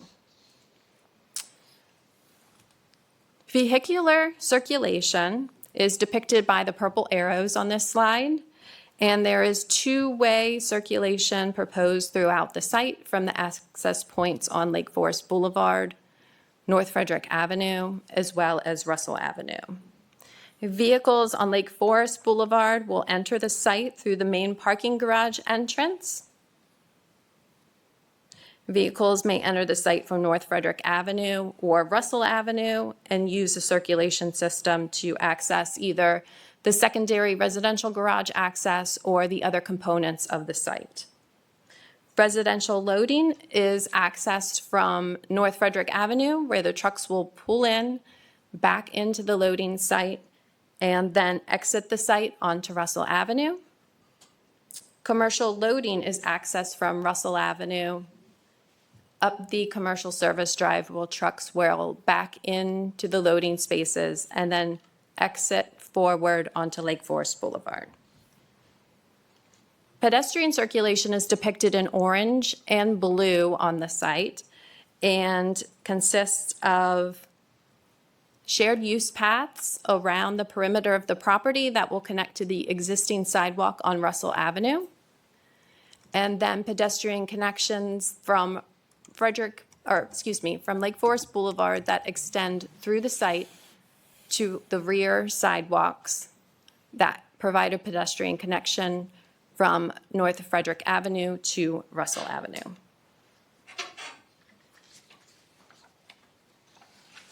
There's also a crosswalk proposed to connect the office building at 702 Russell to the retail component of the proposed development. And the streetscapes will be activated by landscaping and seeding and safely connect the project residents and the office users to a variety of commercial uses throughout the corridor and at the proposed Lake Forest Mall redevelopment. So the project will redevelop the two western existing office buildings on the site into a contemporary 8-story mixed-use building with the multifamily residential use served by amenities that include the interior courtyard space, a secure bicycle parking room, activated streetscapes, open areas, shared use paths, and structured parking. The ground floor commercial will be served by the same structured parking and will incorporate an appropriate amount of retail uses to create a self-sustaining development. Level 1 of the building will include the structured parking garage serving both residential and retail commercial patrons. This level also includes the ADA compliant parking spaces, EV charging stations, access to the secure bike room in the southwest corner of the building, and dedicated service and loading areas for both residential and retail components. Residents will have direct access to upper floors via elevators, and the level will also house essential mechanical equipment for the buildings. The retail space in red on your screen is proposed at the northeast corner of the building, and this strategic placement will activate the building corner, promote walkability environment, and establish an engaging building-based design. The first residential floor of the building will feature a prominent lobby with direct access from the main entrance located at the intersection of North Frederick Avenue and Lake Forest Boulevard. This welcoming space is designed as a double height volume, creating a sense of openness upon arrival. The interior amenity spaces, which are shaded in blue on your screen, are placed along the major street frontage to enhance the public-facing edges of the building, and generous glazing provides transparency, offering views from the street into the interior courtyard and reinforcing the building's connection to the public realm. These active frontages contribute to a vibrant and engaging pedestrian experience at the base of the building and ensure a consistent, high-quality residential experience. The half-acre courtyard, which is shaded in green on the screen, will be accessible from this level, will serve as a shared outdoor amenity area for residents. It will include the pool, surrounded by a sun deck, outdoor grilling stations, and lounge areas, creating a lively and comfortable environment for relaxation and social interaction. This level also includes residential units, highlighted in purple, arranged along the street frontage, as well as around the courtyard, and wrapping the parking garage.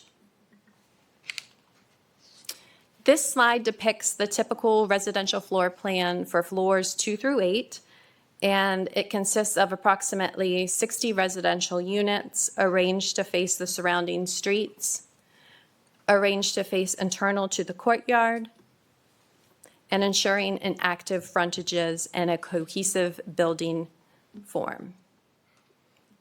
Units will be provided in a mix responsive to current market conditions and include MPDUs contributing to the availability of affordable housing and a well-connected transit accessible site.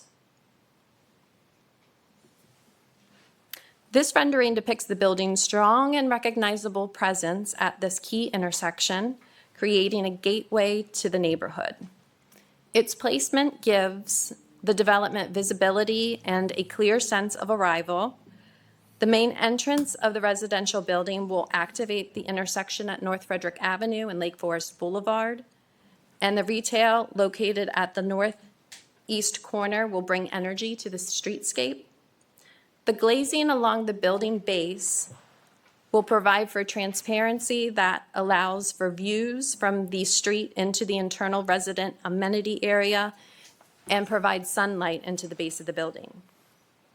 Balconies and bay projections add depth and rhythm to the facade with a variety of materials, colors, and window patterns. And they also provide outdoor access for residents. These two renderings show the building's facade along the Lake Forest Boulevard and next to the Russell Avenue building.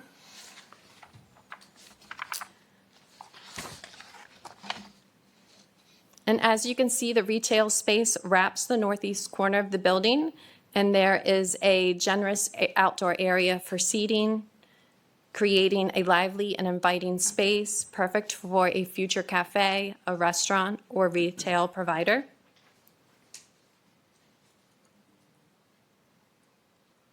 The rendering on the left is the building's south elevation, including the structured parking that will be tucked behind the residential units to keep the street-facing facades active and engaging. Views of the parking garage from the rear of the building will be visually softened and screened with a green wall as well as colorful public art. The same architectural character and material palette as the North Frederick Avenue and Lake Forest Boulevard frontages are also reflected on the building frontage along the east elevation that faces into the private commercial service road. These precedent images illustrate the vision for softening the parking garage. The vision includes the use of a green climbing wall and integrated public art to transform a functional element into a design feature that enhances the overall experience of the site. The green wall will also introduce a layer of sustainability by reducing heat gain and improving air quality.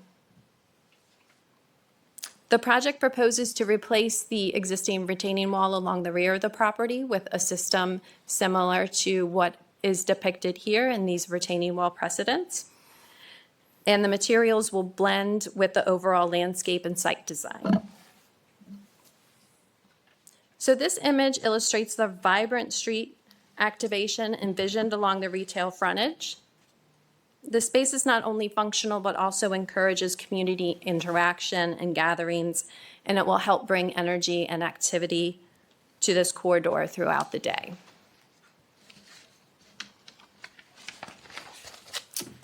The zoning map amendment and schematic development plan approvals are subject to 5 findings for approval.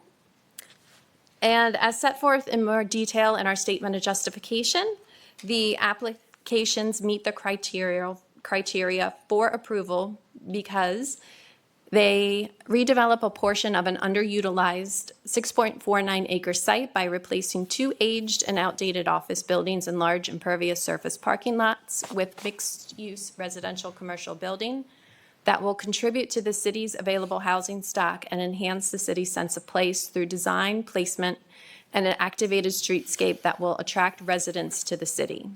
The applications will reposition 702 Russell for its future redevelopment while maintaining its existing office uses that are currently tenanted under long-term leases. As for master plan consistency, the applications are consistent with and in accord with the 2009 master plan land use element because it meets the site-specific map designation for the property that recommends C2 zoning and provides for the recommended commercial land use by redeveloping 2/3 of the site with a mix of residential and commercial uses while maintaining the office land use. The project also incorporates approximately 20,100 square feet of commercial uses into the residential building to balance the residential and retail uses and create a self-sustaining mixed-use project. And the project also consolidates 2 smaller parcels to achieve the redevelopment project. The applications are also in accord with the 2001 special study area of the Frederick Avenue corridor by consolidating the properties for redevelopment and places the proposed building at the street edge for the desired cohesive development pattern that is envisioned for the corridor. The project also enhances the aesthetic character of the corridor by proposing a contemporary building that will layer a variety of materials to create smaller and more pleasing building proportions to reduce massing, utilizes glass at the pedestrian level to activate the streetscape, and also provides operable windows and balconies for the residents. There are numerous community benefits to this proposed project, but we'd like to highlight that it provides 15% MPDUs, expands access to high-quality, transit-oriented housing across a range of income levels, creates both construction phase and permanent employment opportunities, supports the local economy through ground floor retail and an increase in area residents, repositions underutilized office assets into a dynamic, high-value community use, substantially increases the city's long-term residential and commercial property tax revenue. It modernizes internal private roads to improve traffic flow and delivery access, enhances pedestrian safety at key intersections, implements upgraded stormwater management facilities, green infrastructure, all to reduce and align with current environmental standards. adds wide landscape shared use paths and sidewalks with integrated seating, lighting, and wayfinding, activates the street frontage with retail, pocket plazas, and outdoor gathering areas, enhances the visual identity through public art and a green wall treatment to create a sense of place. And it's located within walking distance of the Lake Forest Transit Center and future BRT stops and in close proximity to the MARC train stations as well as the Shady Grove Metro. So we appreciate your time and attention this evening, and we are here to answer any questions. Thank you, Casey. Appreciate it, Brian. Appreciate you. It's actually even closer to the transit center than you think, because the redevelopment of Lake Forest has that transit center moving to the Russell Avenue side of the project. Before we get to the council, I want to see if I want to start with Planning Commission first. If you guys have questions or comments that you'd like to make, Matt, let me put it in your hands since John's not here. Sure. I'm just a little curious. So 8 stories is a little bit out of what we would normally see in terms of a type 3, 5 over podium kind of construction. What are you proposing from a construction typology? Oh. Do you want to answer that? No. For construction type? No, let you can Oh, okay. answer it, or city can answer it. I didn't see it in the application, but It's a type 3A over type 1. Wait, come to the Yes. microphone, Okay. please. Hi, my name is Siti Abdurrahman, and the construction type that we're proposing here is type 1A construction for the podium, and then type 3A construction, 5-story. in that residential. 85 feet, you're slipping 3 stories under the podium. Yep. Yeah, that's great. Yeah. You really squeezed this one tight. That's Yeah, great. it works pretty well. Yeah. Any other questions Yes. from Danny, please? Yeah, yes. I want to understand how the MPDU units will be integrated within the building. So we will integrate them throughout all of the floors as required by the City of Gaithersburg Code, and they Okay. will be representative of the mix of units that are So they proposed won't within be the building. just put in one little area. No, no. Thank They'll you. be interspersed Thank you. throughout the I'm development. very interested in making sure that doesn't happen. Thank you. Carol. I had a question on the traffic study that was done, and I don't know if we can bring up, it was page 43, attachment number 2, study intersections and trip destinations. It was a chart that you had in your packet there. And as you're looking for it. Yes. It was really a great graphic of the percentage of the traffic, it looks like, that would be coming from Montgomery Village Avenue or up from Frederick Avenue, South Frederick Avenue. And I wanted, and it's on page 43 was what I saw in the PDF there. I wanted to know how this particular chart tied back to your congestion analysis, since that particular intersection for a long time between Montgomery Village Avenue and what's the other one? 124 was a failure until we got the Watkins Mill interchange put in. 355. 355, yeah. Oh, yeah, 355. 355, yeah. Yeah, and, Thanks, Judd. and my apologies, I don't have the full. I have it here, if you'd like a copy. Yeah, I can just that- give you my notes. That would be wonderful. Okay. For the record, my name is Nancy Randall. I'm a consultant with Wells and Associates. And we prepared the traffic impact study. So the staff is the one that directed how the distribution of traffic was going to go. They reviewed this heavily, and we made many edits over the last year, changes and modifications. And the Watkins Mill interchange clearly has helped a lot, as everybody hoped it would, spending that much money. So all of the intersections are operating within the city standards that we were asked to look at. And so those are the pages, if you'll get to page 43, I think it was. I'll be glad to share my printout with you to move this along. Yeah, it's called attachment number 2. Up a little further.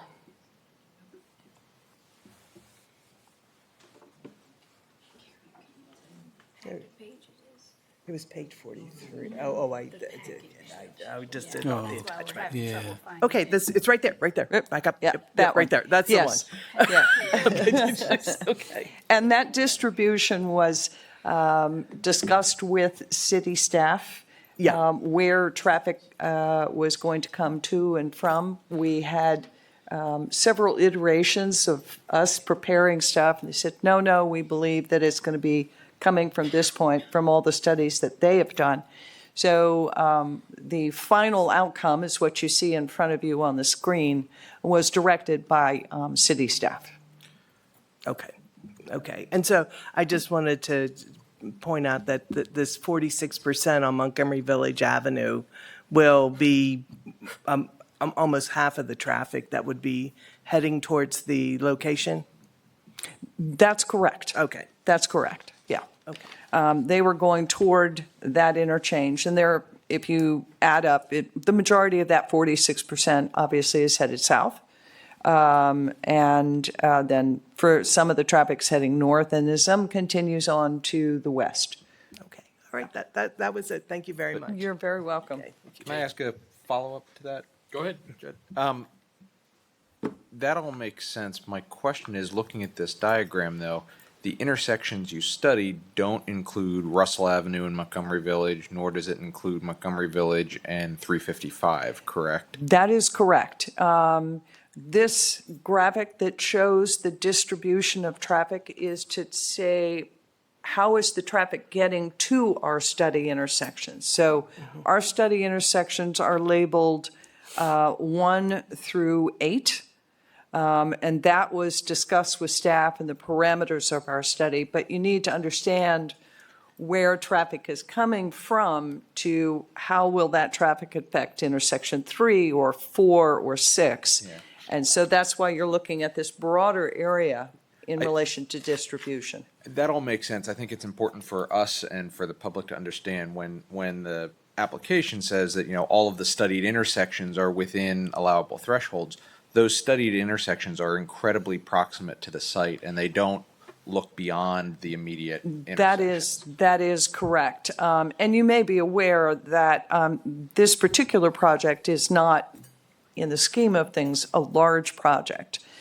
We are taking away a fairly sizable portion of the office, which, is putting traffic on the road, and we get credit for that.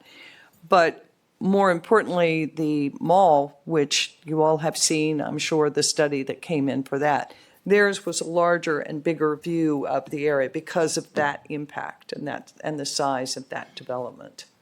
Brian, go ahead. Just briefly, one point of clarification. Brian Fields, Public Works Director.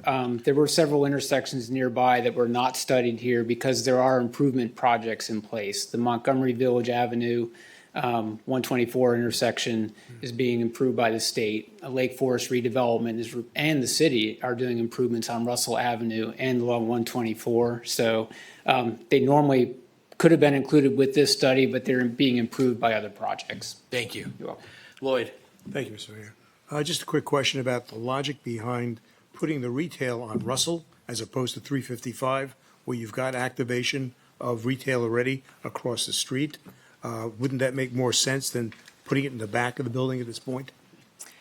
So one of the reasons why the retail is positioned on Lake Forest Boulevard is the sloping topography of the site, because it doesn't lend for the loading to be proximate then to the retail space if it's on North Frederick Avenue, as well as putting it on the opposite corner of the residential will help activate that streetscape throughout Lake Forest, which will then taper down to the Lake Forest Mall and its development. But we do plan to have signage along Lake Forest as well as wayfinding signage along North Frederick Avenue to help Because you've direct also traffic got that way. that private way, which kind of blocks off the access to the retail space coming off of 355. You'd have to go around 355, go down, I'm not sure the street, but then go to Russell to find the retail space. So the retail space will be, actually, if you're looking here on this study, closer to where the 7 is, Right. here on Lake Forest Boulevard.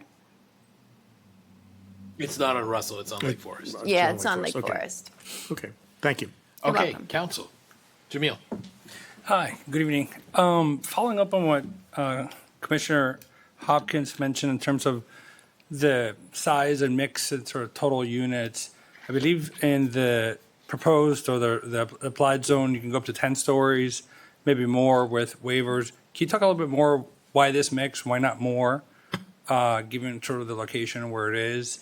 And follow up to that, what conditions would make you to scale down this project or scale it up in terms of as you proceed? So I believe that one of the factors dictating the height of the building is construction costs.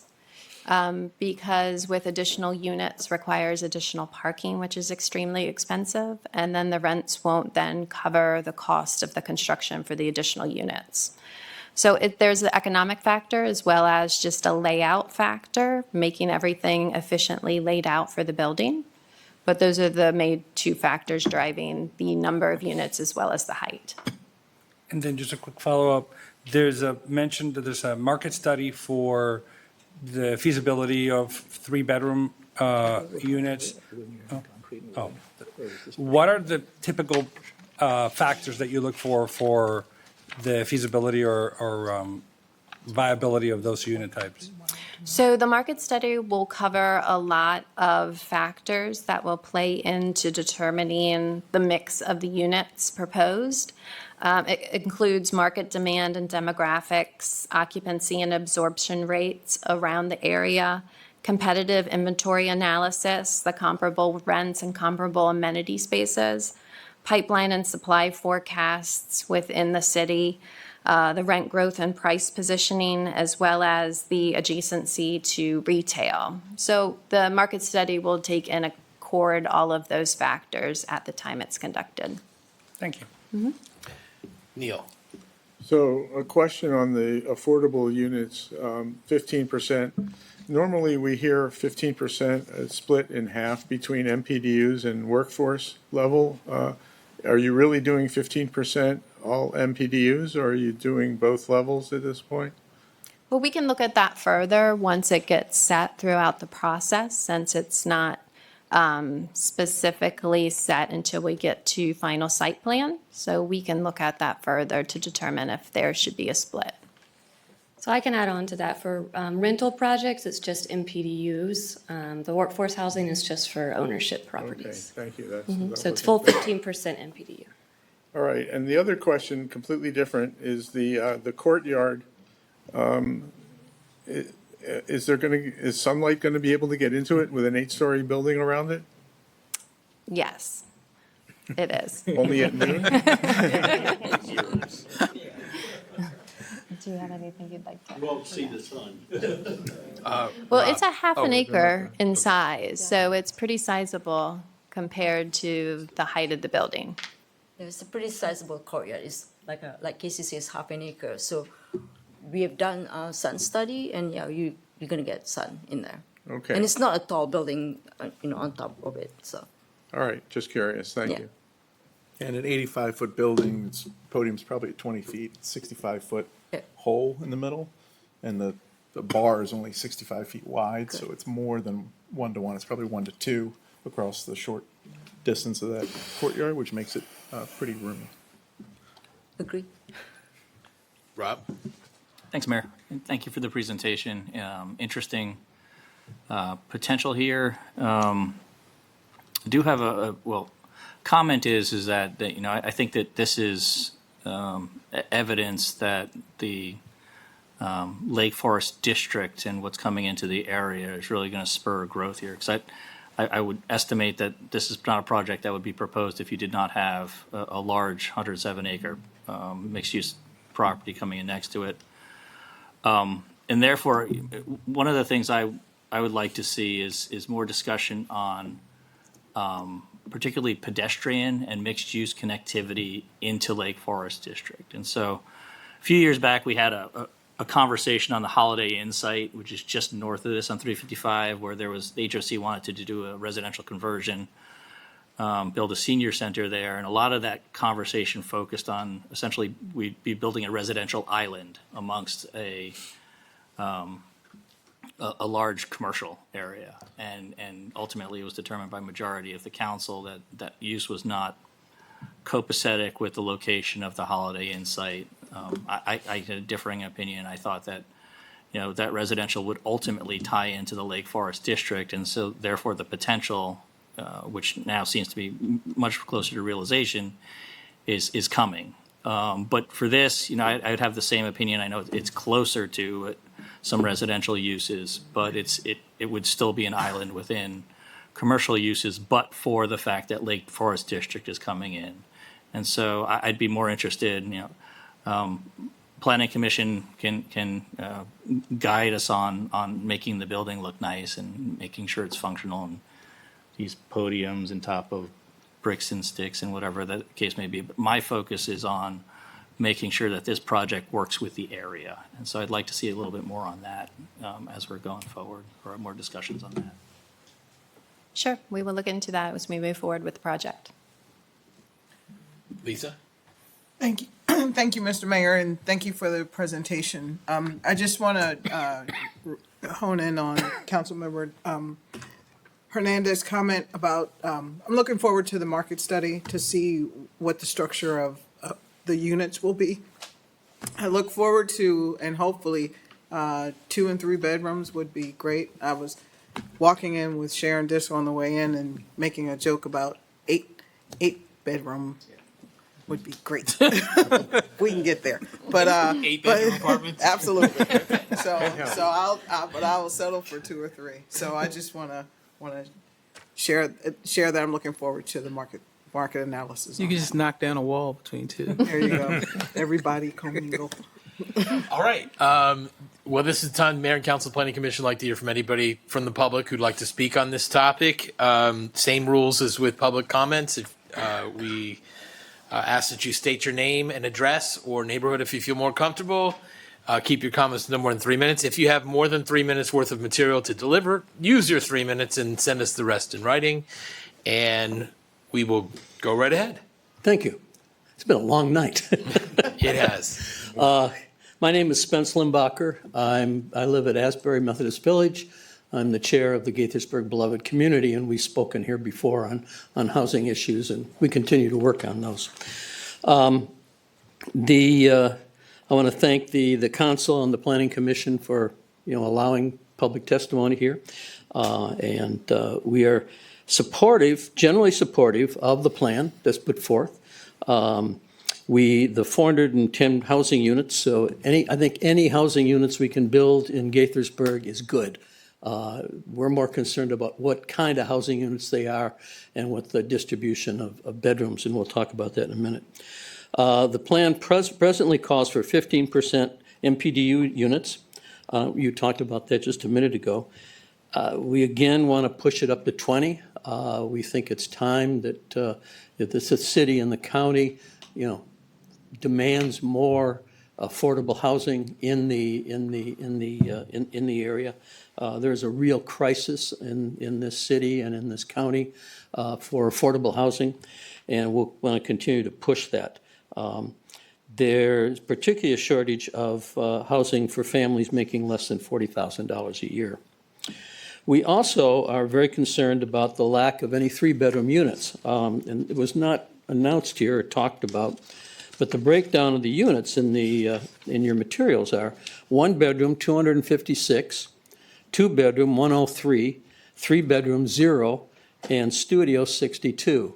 We think that there need to be more 3-bedroom units, maybe some 3-bedroom units for families, because the real issue in Gaithersburg and as we see it in Montgomery County is the need for more and larger housing units for families. There are only 7% of the city's apartment units are 3-bedroom units, and those units have the lowest vacancy rates in the area. So as we pushed it before, and you agreed with us on Lake Forest Mall increasing the number of 3-bedroom units, we'd like to see that also done here, looking at more 3-bedroom units. So that's pretty much all I've got. Thank you very much. Thank you very much. Do we have any other testimonies in the room? Come on up. Good evening.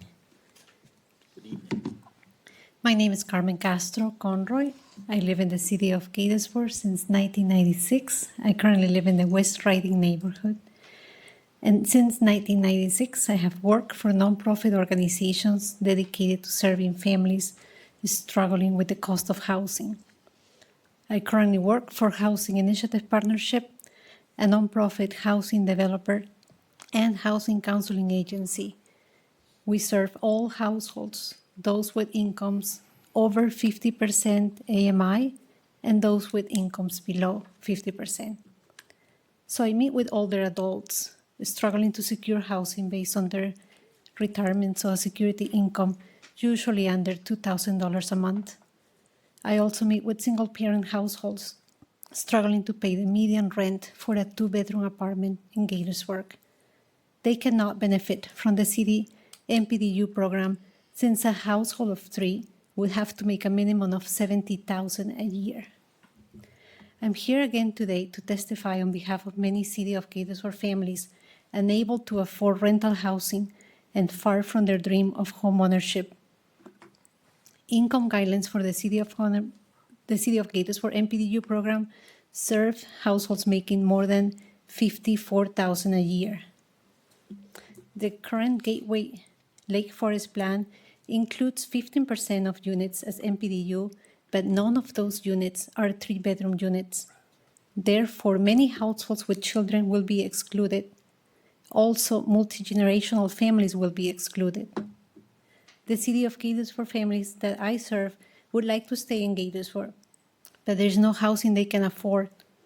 What can the city do to address this housing affordability crisis?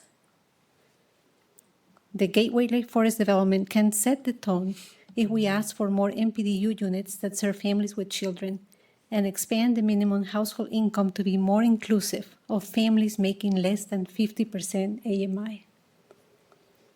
If we need to revisit the MPDU guidelines, let's work together with the county and the state to make it happen. Again, Gaithersburg can be a successful model of diversity and inclusion, where all residents are given options to raise their families in decent and affordable housing. Thank you. Thank you.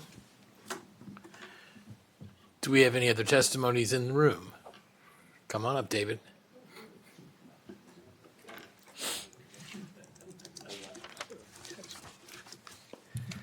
Hey, good evening. All right. Good evening. First off, David Mullins. I live at the Gateway Apartments. Thank you, Mayor and council members, commissioners, for receiving my testimony this evening. I'm here because I currently chair our Equity and Justice Committee at the Episcopal Church of the Ascension down the street. And so I'm here just to associate myself with the comments that were just made by members of the Gaithersburg Beloved Community Initiative, and voice our support, likewise, for an increase in the number of MPDUs beyond what's required, and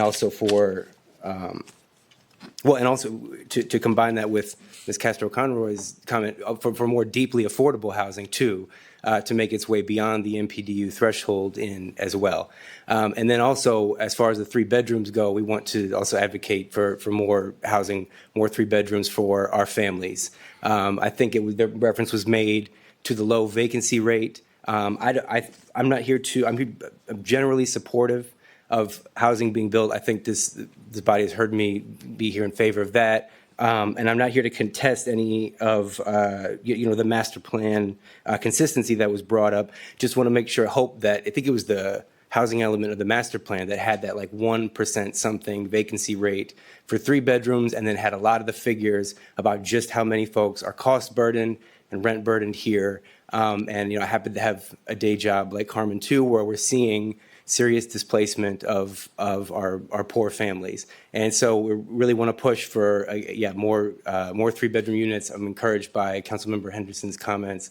Looking forward to the study, and hope we hope the recognition of just how it's really a recipe for displacement when you have that few vacant units and then you have rising rents. We have a council here who is not willing to entertain rent gouging, anti-rent gouging conversation. And then we just don't have adequate vouchers. Yet again, it's constantly reported over and over, but the most recent one, it's a new Zillow study in the New York Times. I think it says here 17 million more rent-burdened households there are than the available vouchers, right? So when you put all this together, it's a recipe for displacement of poor people. And so as we are coming right off of Easter, and I think Christ was famously championed the needs of poor people, understood just how much advocacy they need. Thought we'd hear from his brother too. His brother James said, God's chosen the poor in this world to be rich in faith and to be the heirs of the kingdom.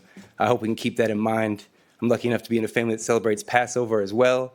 Deuteronomy, Isaiah, you'll find the same thing. Let's do the right thing. Thanks. Thank you, David. Do we have any other testimonies in the room tonight? Not seeing anybody. Let me just check on Zoom. If anybody on Zoom wants to testify, use the raise hand function. Not seeing any hands go up. Let me just reply very briefly, since there was such consistency in the testimonies about potentially requiring more MPDUs in this project. It's not, we have our ordinance. That ordinance has existed since 2006, and we cannot legally tell an applicant who's come to us with an application that you are required to add more MPDUs than what's already required in our ordinance. If the applicant decides that they wish to do that voluntarily, that's up to them. But we cannot just at this point change the rules on somebody who's filed an application before us. Does anybody? Oh, and I wanted to mention that, and another question for you guys. Councilmember McNulty, who's not on the Zoom but just texted, was curious about what plans you may have for existing tenants in your buildings that might get displaced from this redevelopment. Do you guys have you gotten to that point yet? So we've been working on this for the past, almost 5 years now, and we've been knowing that these buildings are becoming functionally obsolete, have been slowly moving the tenants into the existing office building that's going to remain at 702 Russell Avenue to set these buildings up to come down with your approval. So right at this point, there's short-term leases in these buildings to allow us to move forward. So they're not going to be displaced. They actually are going to find a different home. But they're well aware of what's been happening over the past 4 or 5 years. Great. Thank you for answering that question. If there's no more questions or comments from Mayor and Council Planning Commission, then I will turn it over to the Planning Commission for their staff recommendation on the record. Aren't you vice right now? I think so. Okay, we'll do it to Phil. Staff recommends that the Planning Commission move to hold their record open until 5 p.m. on May 23rd, 2025, 32 days, with a recommendation to the Mayor and City Council tentatively scheduled for June 4th, 2025. Is there a motion, please? So moved. Second. It's been moved and seconded. All in favor, please say aye. Aye. Opposed? Motion passes 5-0, Mr. Mayor. Okay. Sorry about that, Phil. I did not know who was the current vice. I'm so Half the, used time, to half the time we don't anyway. I'm so used to it being John Bauer. Okay, our recommendation is that the Mayor and Council hold our record open until 5 p.m. on Friday, June 13th, with policy discussion and anticipated adoption tentatively scheduled for Monday, July 7th. What is the pleasure of the council? So moved. Second. Okay, all those in favor, please say aye. Aye. Any opposed, say nay. Carries 4-0. Thank you all very much. Appreciate it. Thank you. Thank you. Here we go, Mr. Mayor. Thank you all. Thanks. You're welcome. Planning Commission's welcome to stay, but they never do.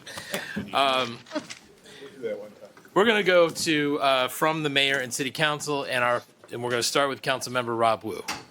Thanks, Mayor. Happy Easter. Happy Earth Day. I'm barely coherent, so I'm passing the baton. Okay. Thank you, Rob. We'll go to Neil.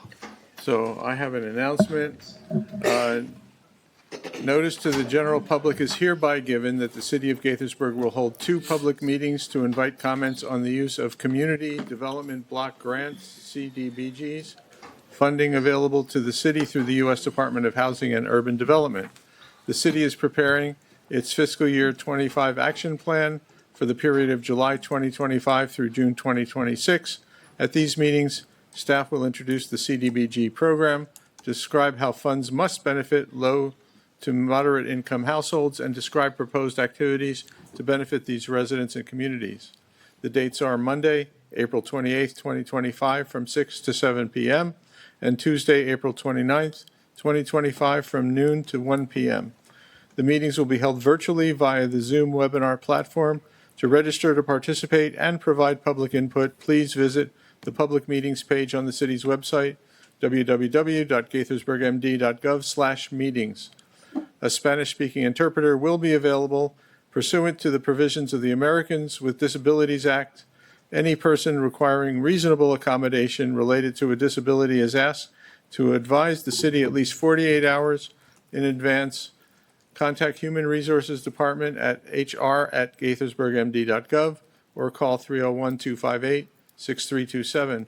For further information, please contact Maureen Walker, Housing and Community Development Manager, maureen.walker@gaithersburgmd.gov, or call 240-805-1067, and that'll be all for me. Thanks. Thanks, Neil. We'll go to Lisa. Nothing to report. Thank you. Okay, you guys are really going quick tonight. Jamil. Mr. Mayor, I have an announcement. The mayor and city council are seeking to fill a vacancy on the Board of Supervisors of Elections, 1 full member. The Board of Supervisors of Elections works in conjunction with the city's Department of Legal Services.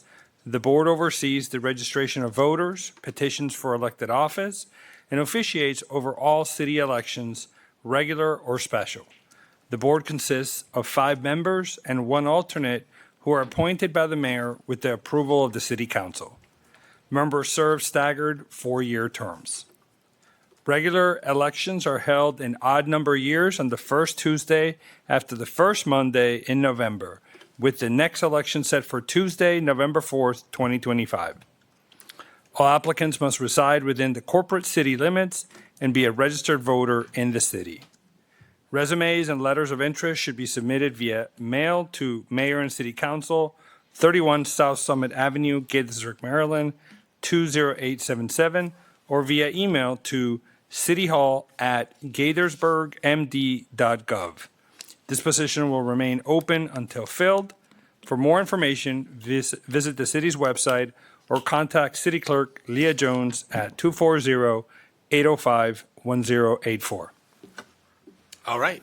And I will note that although the book festival was promoted earlier tonight by Senator Kagan, we also have the first annual Gaithersburg Film Festival coming up this weekend at the Arts Barn, Friday, Saturday, and Sunday. Hope you can join us. Go to the city website and search Film Festival for details on that. Book festival coming up on Saturday, May 17th. Find out all the details at GaithersburgBookFestival.org.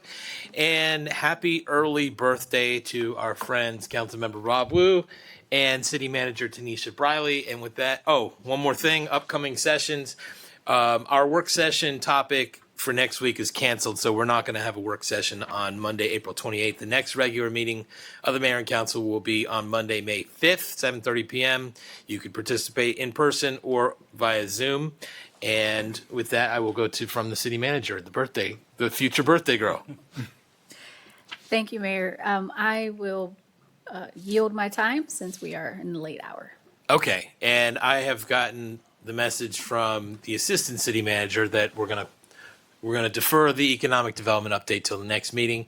So we're gonna move into ordinances, resolutions, and regulations, and invite Lieutenant Delgado. And we have Lester Rice here too in his last week here.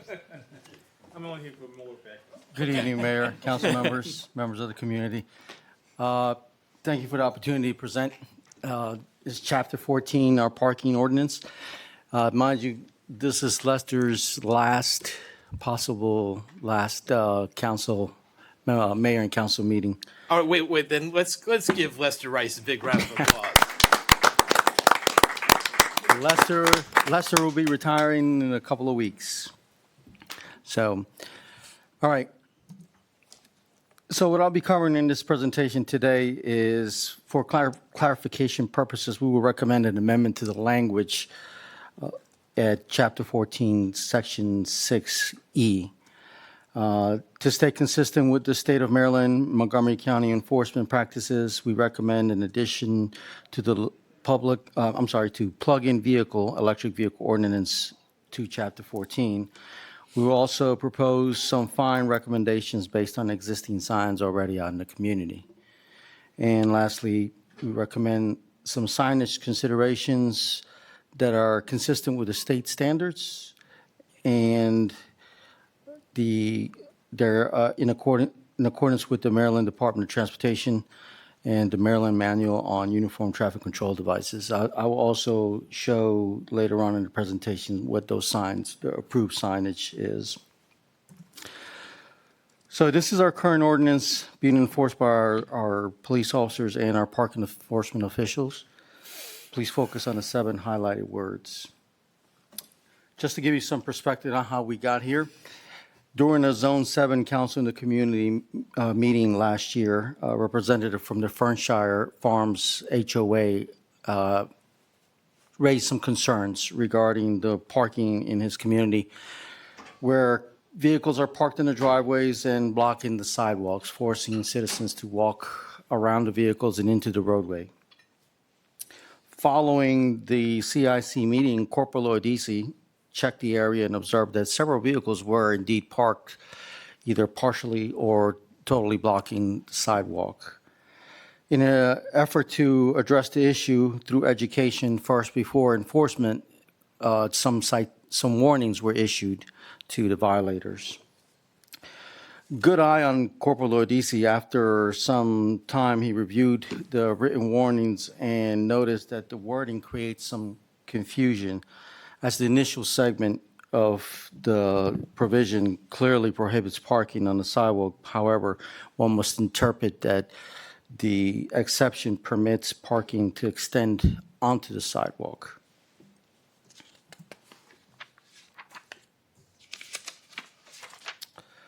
Just for comparison, this is the Maryland Code 211003.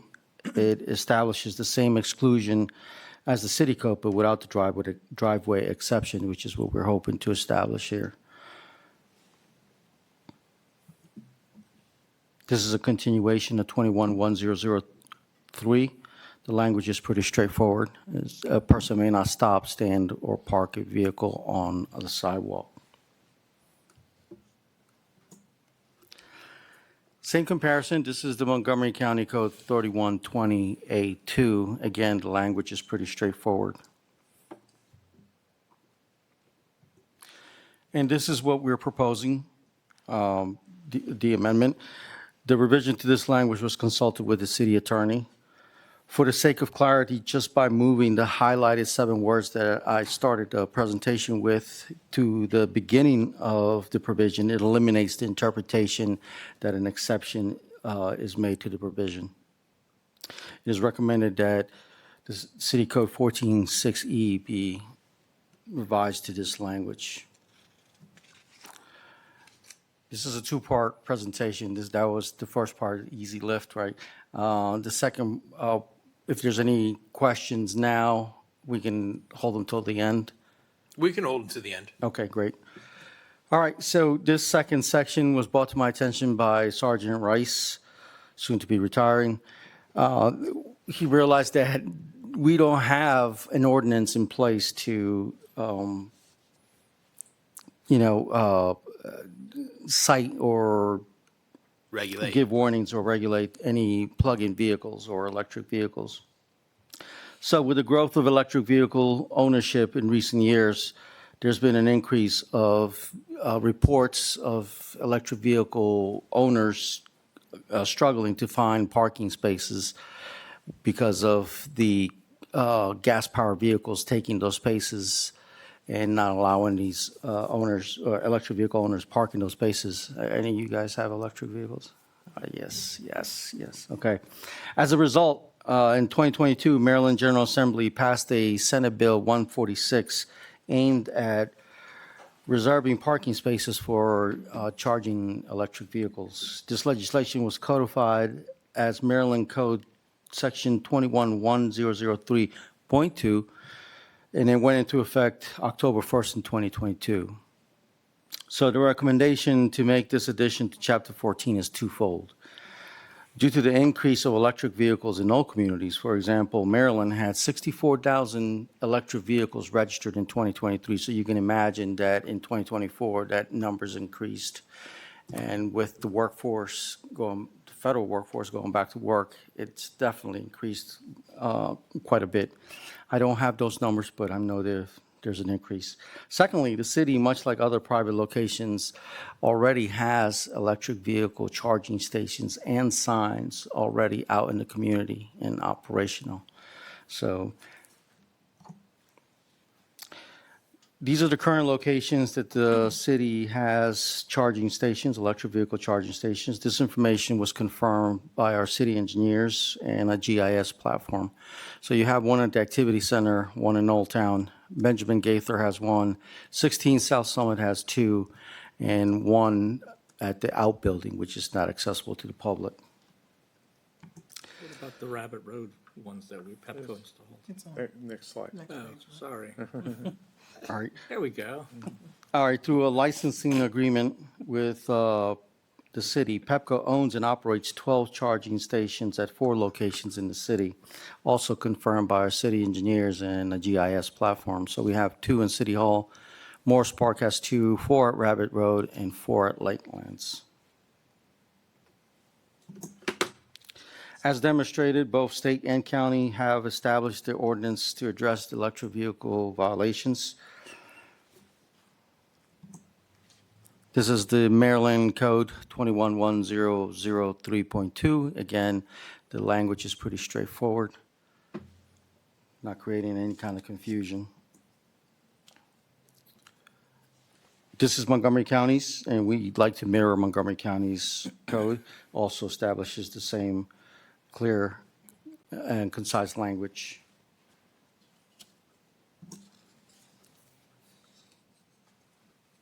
This is the proposed language for us, for our city ordinance. The language was consulted with the city attorney. And the next 3 slides are a continuation of that language. As you can see, Section P, it's pretty clear. It's identifying the violation and providing language for what type of space. Section 3 starts to identify what a plug-in vehicle is. And Section D is identifying that a electric vehicle must be propelled by an electric motor. So these are the signage standards. Pursuant to Maryland Transportation Article 25104, the sign standards are regulated by the Highway Administration and with the use of the manual on uniform traffic control devices. For enforcement purposes, the signage must indicate that the space is for an electric vehicle only.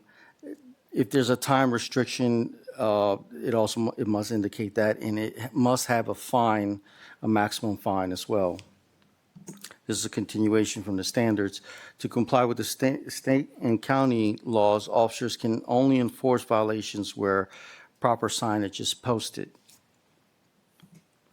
Currently, we have a variation of signs in city facilities. Director Brian Fields is actively working with his staff to get that corrected where all the signage will be up to standard. For example, we have the Lakelands Park, which is showing all 3, the sign that states that it is for charging vehicle only, a maximum fine, and that the vehicle must be plugged in. Whereas the City Hall, and I believe that has been changed to standard now, but it was previously showing that this is only a no parking sign for, and it was just for charging vehicles. So I believe that's changed to mirror the Lakelands Park, which would be up to standard. So in closing, what we're aiming to do here is amend the change to the language to 14.6, Section E, and add a section for 14.7 for electric vehicle parking violations, and adopt a signage to go with that. Are there any questions? Well, again, this is, just to remind the council, this is an introduction. We would go to public hearing on May 19th. Questions, comments about where we are so far? Just a quick clarification, if it's a you question or a Frank question.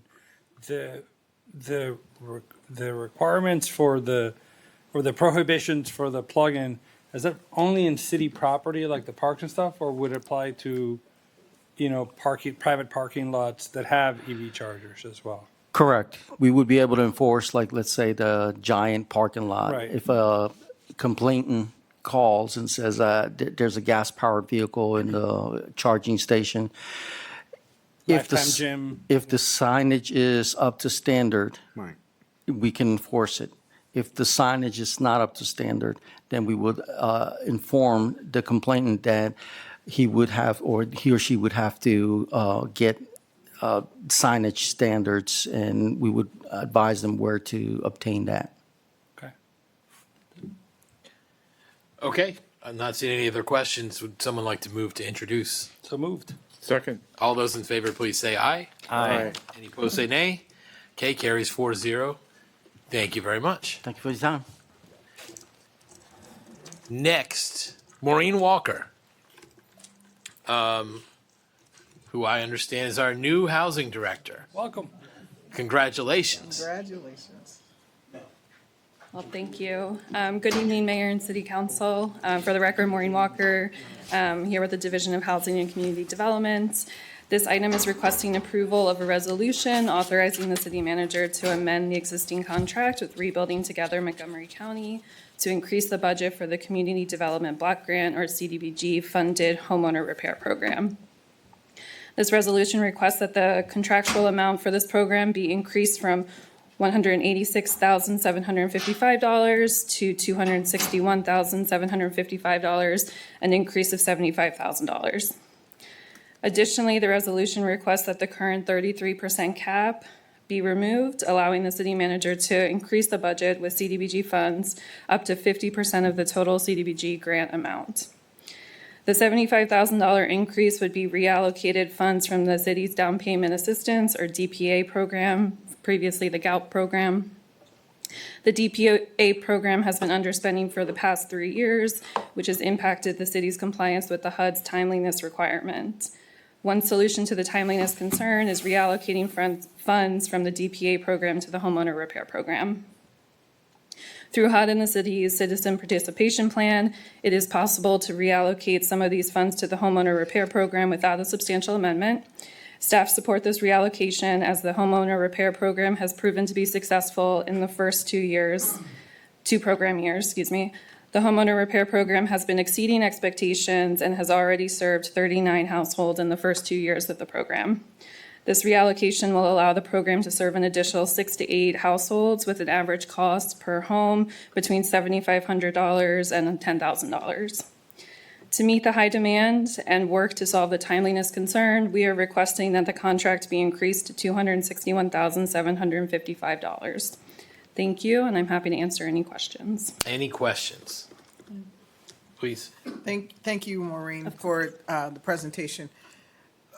And regarding seniors, adult in our community, 55 and above, I was earlier looking for data related to any of those individuals who've been a recipient of this program. As we see the numbers of our seniors increase within the city of Gaithersburg and possibly going to outgrow, maybe the fastest growing population in the city, possibly. If, there's an objective of many to stay in their homes, to grow within their homes. And this program could be a great opportunity for them to do that. So I would like to ask, the data is tracked going forward. that we can see how many of our 55 and over community are taking advantage of this program, and particularly if it's allowing them to age in place. Okay, thank you for that. Thanks. Okay, not seeing any other questions. Would someone like to move the resolution? So moved. Second. Okay, all those in favor, please say aye. Aye. Any opposed, say nay. Carries 4-0. Great, thank you very much. Thank you very much.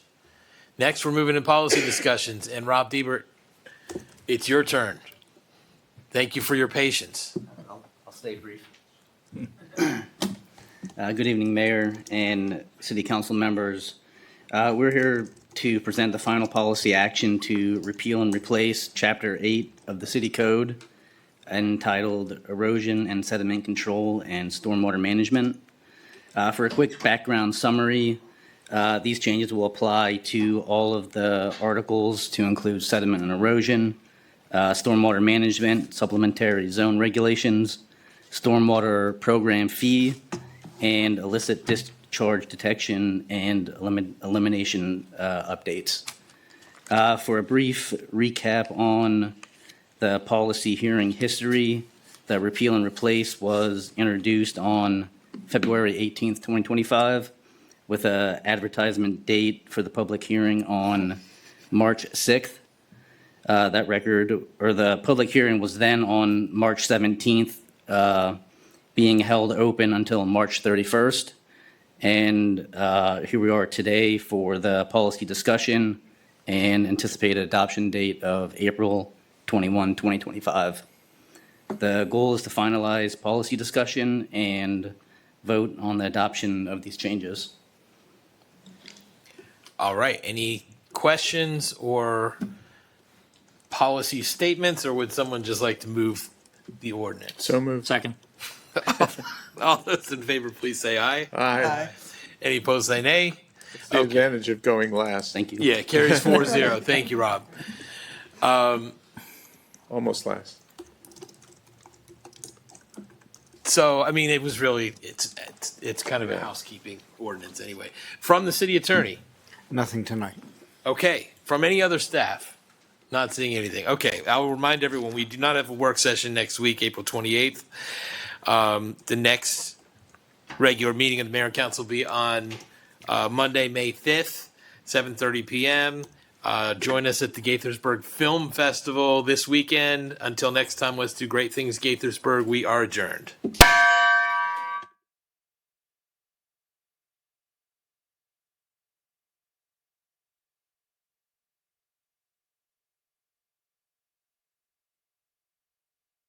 Recording stopped.